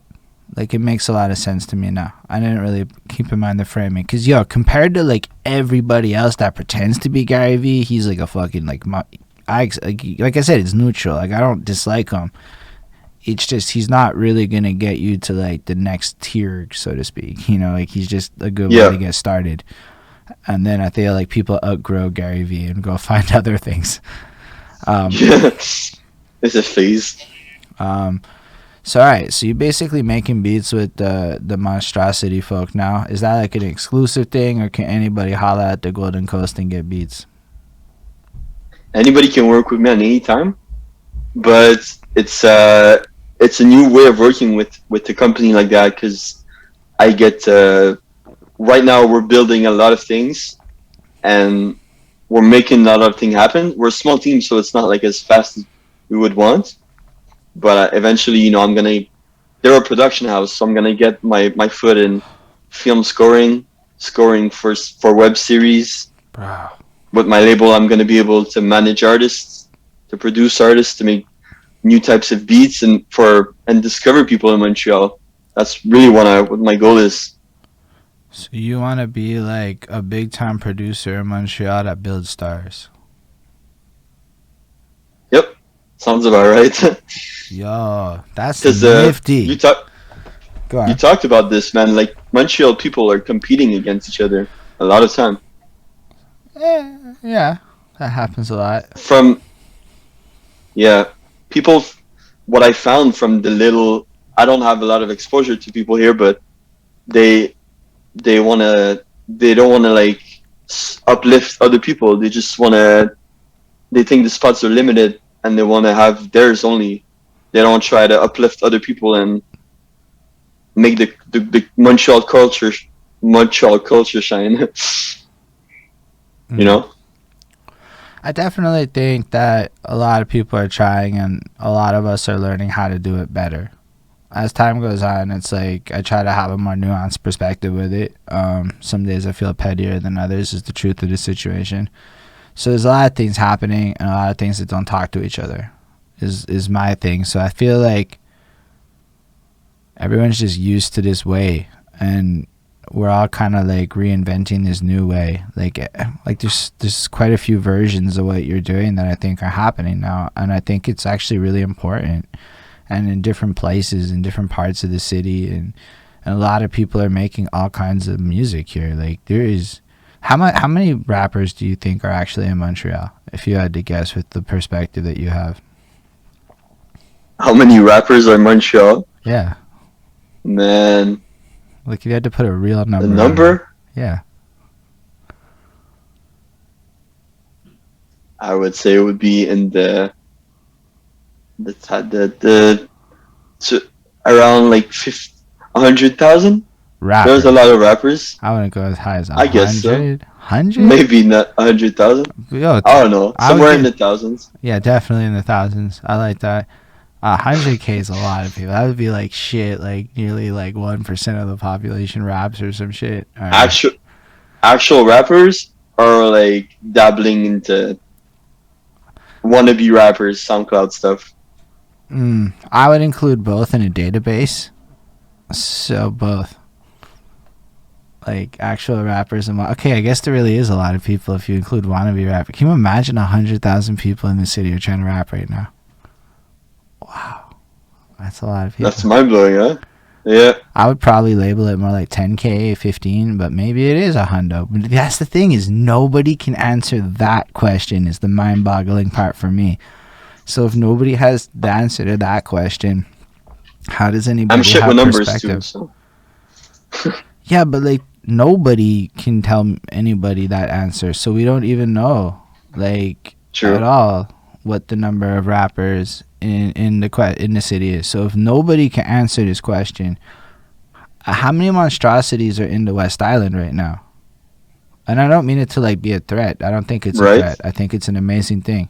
But like, how many? I found out like there's like all these other interview peoples in radio. I don't even know any of them. I don't know any of the fucking Anglo media peoples that effectively I'm now like in this game with. I don't know any of them. And I'm like, there could be like 300 people doing exactly the same thing I'm doing, and I'm like, it shit trips me out sometimes. But then it's also like, yo, that's amazing. There are so much people here doing so many. Yo, because if you go back to that like energies thing that you're looking for before, I'm personally big on that, finding the right energies. That means there's so much bubbling and so many people doing things that you could almost cherry pick whoever the fuck you want to work with for the rest of your life and never have to worry about that shit again. So yeah, that's beautiful to me. That's a super dope point of view, man. I don't know. I've been thinking about a lot of things lately. Sometimes, like you look around and you realize that, like, even there are people who I'm the villain in their story. No matter how much I want to be the hero in everybody's story, it's not it. There are people where I'm the You villain. can't. I'm the asshole. I'm the one who snubbed that person. I did the things that I did to whoever. And sometimes I think about that too. So it's like, nah, it's really important to find people to vibe with that makes sense. And if we were living in Mm. like Ohio or some shit where there's like 17 rappers, like, dude, that's all you got. But like, yo, Montreal's got, like we said, at least thousands. So it's kind of beautiful to me to think about the fact that like it's like we could almost make a Tinder for rappers in the city. There was like a really shitty one I Bro, found one time. What? Tinder for rappers, that would be crazy. I mean, you'll find a beat make. I know there's like a really shitty app that I had that did it. It was just spam. It would be Spam City. Vamper? Yeah, it was just Spam City. I'm on Vamper. I tried it. Spam City. I didn't like it. I discovered a band through that. I found a band, me and the guy I said before, my friend from Egypt, and it was like two people from Laval, and we did like two rehearsals with them. It was weird people, man. We find weird people on that app. It was You more just like don't know. It was more like I was curious about because that was the era of Tinder everything. I don't know how else to put it. There was weed Tinder, as in you could find smoking buddies on Tinder. It wasn't a Oh, sex app. It was like weed Tinder back when it was illegal and it was cool. Um, then it was like all the Tinders, like everything. But it wasn't like for sex. It was just pick a niche. They were trying to make Tinders out of it. And that's what Vamper was. It was the Tinder for musicians. I also ended up on like mm. a LinkedIn Tinder where it was like for professionals. And it was just awkward. It's just like, it ends up being like Tinder, just a bunch of random weird shit. And then maybe you get lucky. That's so weird. Sorry? That's so weird. Yeah, no, it didn't work out. Nobody wanted that. So I don't know. I don't know how to do it. I don't know how to like how do you take 15,000 rappers, let's say, and organize that? How do you figure it out? How do you add perspective to that? I don't know. That's my big You challenge talked in about. life. I heard you talked about that before, man. The database of because we don't know for a fact how many like Yeah. rappers in Montreal, and there's not. It's not like there's like a platform to discover that. So imagine a platform of exposing all the new talent in Montreal with the rap community, and then you could build an actual database, and you could know if it's active with the age, like what age to what age, and then you could have target audience. Mm. There's a lot of potential there, man. Yo, it's so complicated. Yo, I make it sound okay. It's easy to collect the data. It's hard to use the data. Yeah. Mm. Second, everybody knows you have their data privacy, blah blah. I don't know. It's a weird one. Like I'm going to still track as much as I can track for my own benefit because yo, it's a data intelligence game. I was talking to this guy King Canada, and he just went around all these Facebook groups for like I don't know. Like it may sound like 6 months, a year of just pure research. And then he flipped that into a whole thing in his world where he's like big boss man running shit and helping all these people out. And I'm like, yo, everything is a data game. At least that's how I see it now. Yep. Do you all I like, don't think sorry, go on. I don't think like the data should be kept because it's not a question of who has it. Is like what you do with it. The data, I think it's would be a good thing to be like common knowledge, but at that point, what do you know? What do you do with the information you have on the numbers of this genre of rappers in Montreal? You know, how do you use that Oh, to? bro, but it's even bigger than that. What do you do? Like, Yeah. think about like the expose. This is like just on a real front. Like now all of a sudden it's like all the data is there. Everybody knows everything. That's gonna like be a weird situation when everybody has perspective.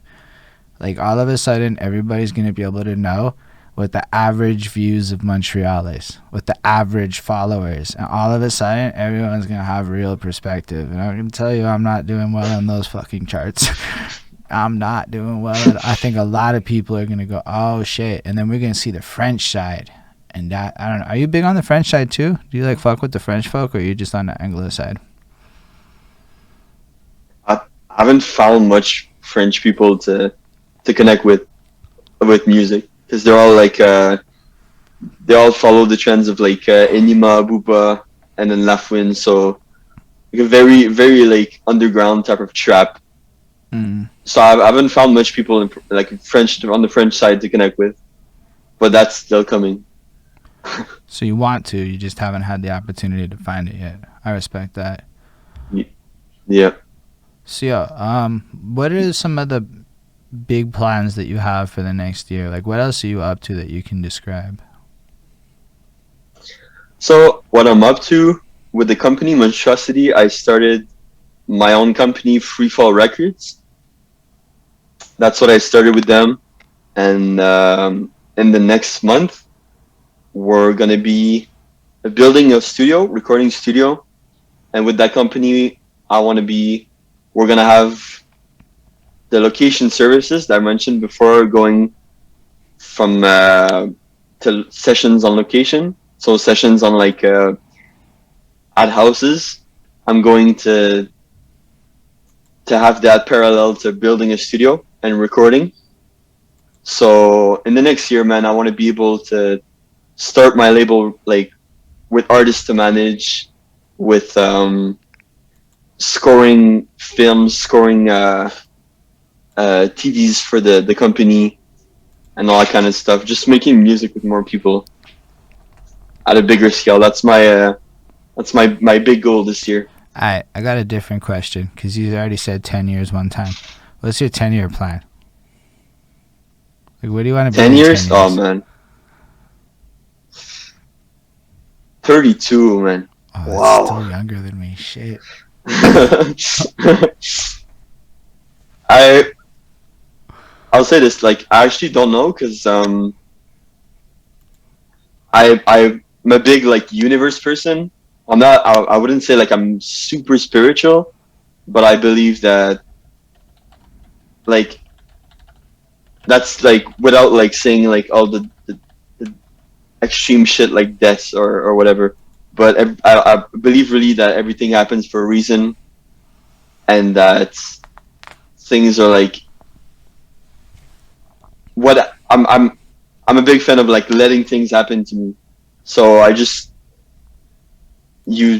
let like the universe do its thing. But in 10 years, what I would want to do is be like a big name producing for big people and have a lot of success like in Montreal with my record company. But I'm gonna let things happen and see how it rolls. Yo, it's incredible that you got to an answer, my guy. That's big. Yo, that's big. I'm sorry, but you ask 100 people, what's your 10-year plan, and they really can't land on something. That's really impressive, man. You're a pretty incredible dude. I mean, already you've somehow positioned, and I don't say somehow, but you've lived a life that allowed you to develop the skill set based on discipline, work ethic, and habit to attract the right kind of people to continue to elevate your world. Because it isn't just like, you know, people just showed up. It's like, nah, you stand out. You're noticeable. You're like Golden Coast. Even chatting with you is an experience. You know, you're fun. You're personable. Your customer service is on lock. Right? Like, it's real. Same to you, bro. Yeah, I try. But no, it's like a skill, okay? Like, if this guy has it, he's so fun with it. And I'm like, yo, he just makes you want to talk to him. And I'm like, not everybody makes you want to talk to them. And I'm like, yo, that's probably the future. So VR is like that with avatars and voices. Yeah, true.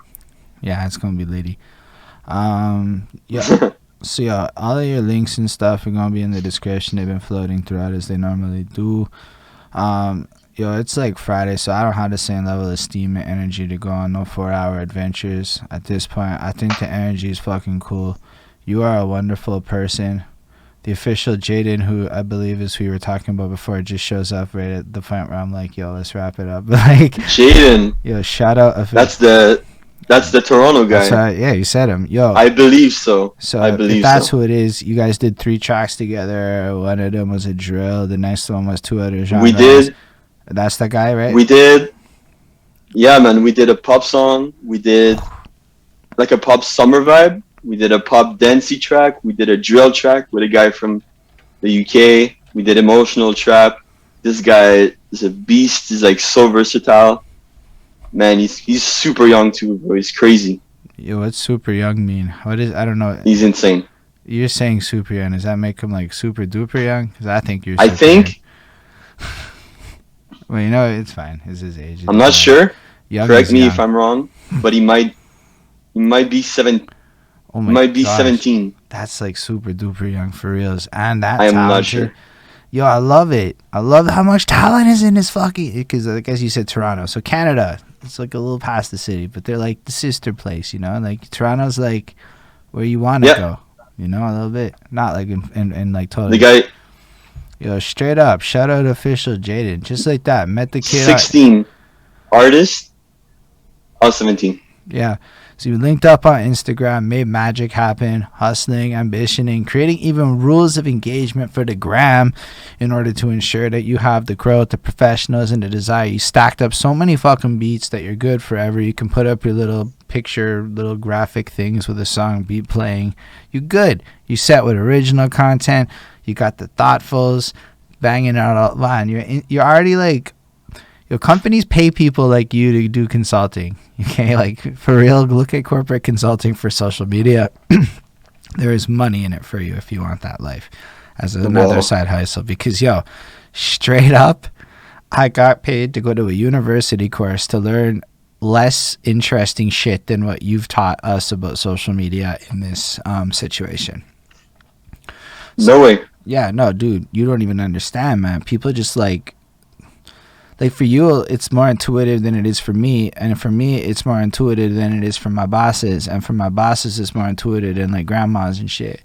But like everybody's in this big melting pot. So imagine bureaucratic systems of people.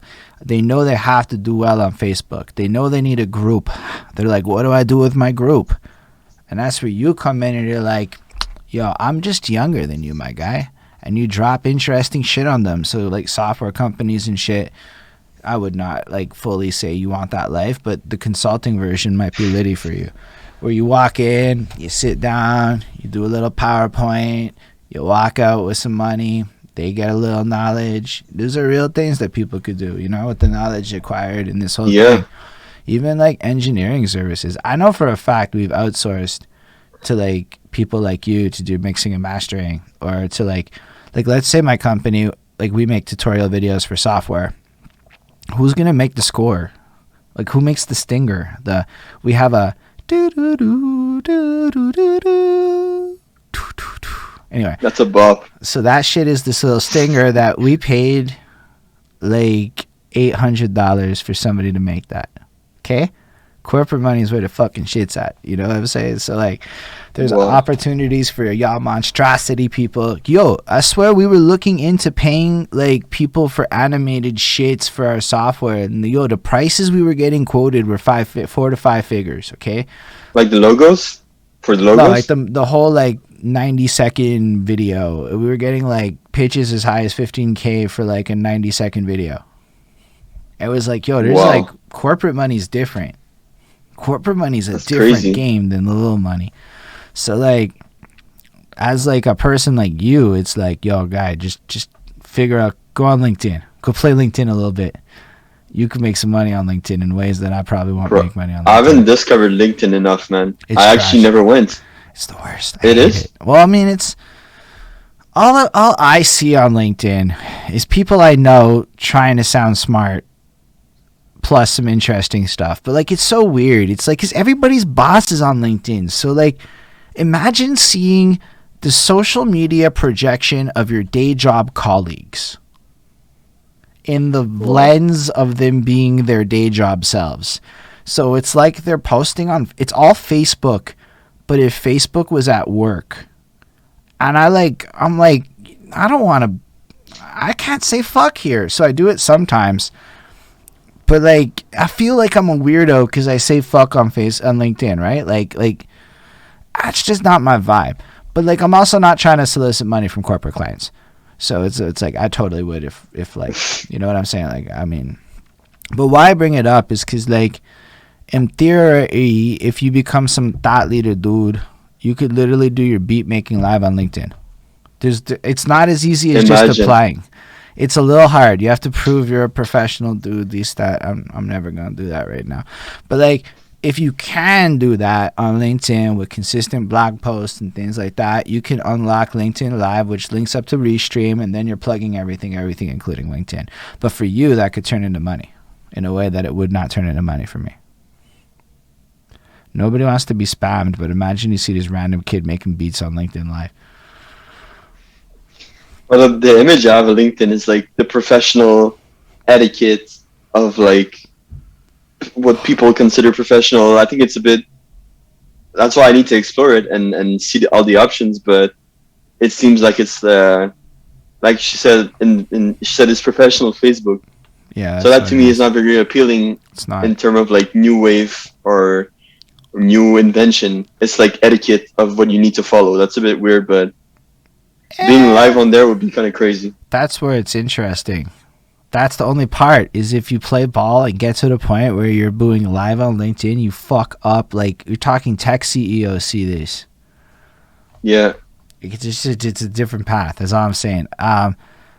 I don't think I'm clean enough because my shit's so vocal and I smoke weed and shit. So like, I'm never gonna play it. But like, if you're just like making your beats and shit, like, and you're kind of just clean, your demeanor is very calm, and you could pull that off. You could do that. That'd be nifty. True. Just bring a different side of the platform, and yeah, that's really cool. I think of it. Anyway, this is where the part where I'm like, see, I told you I was like running out of steam. The time about fucking LinkedIn Live, I'm like, maybe this is not the video for a Friday night. Nah, but I find this shit fun. I don't know. Other people don't have to find it fun.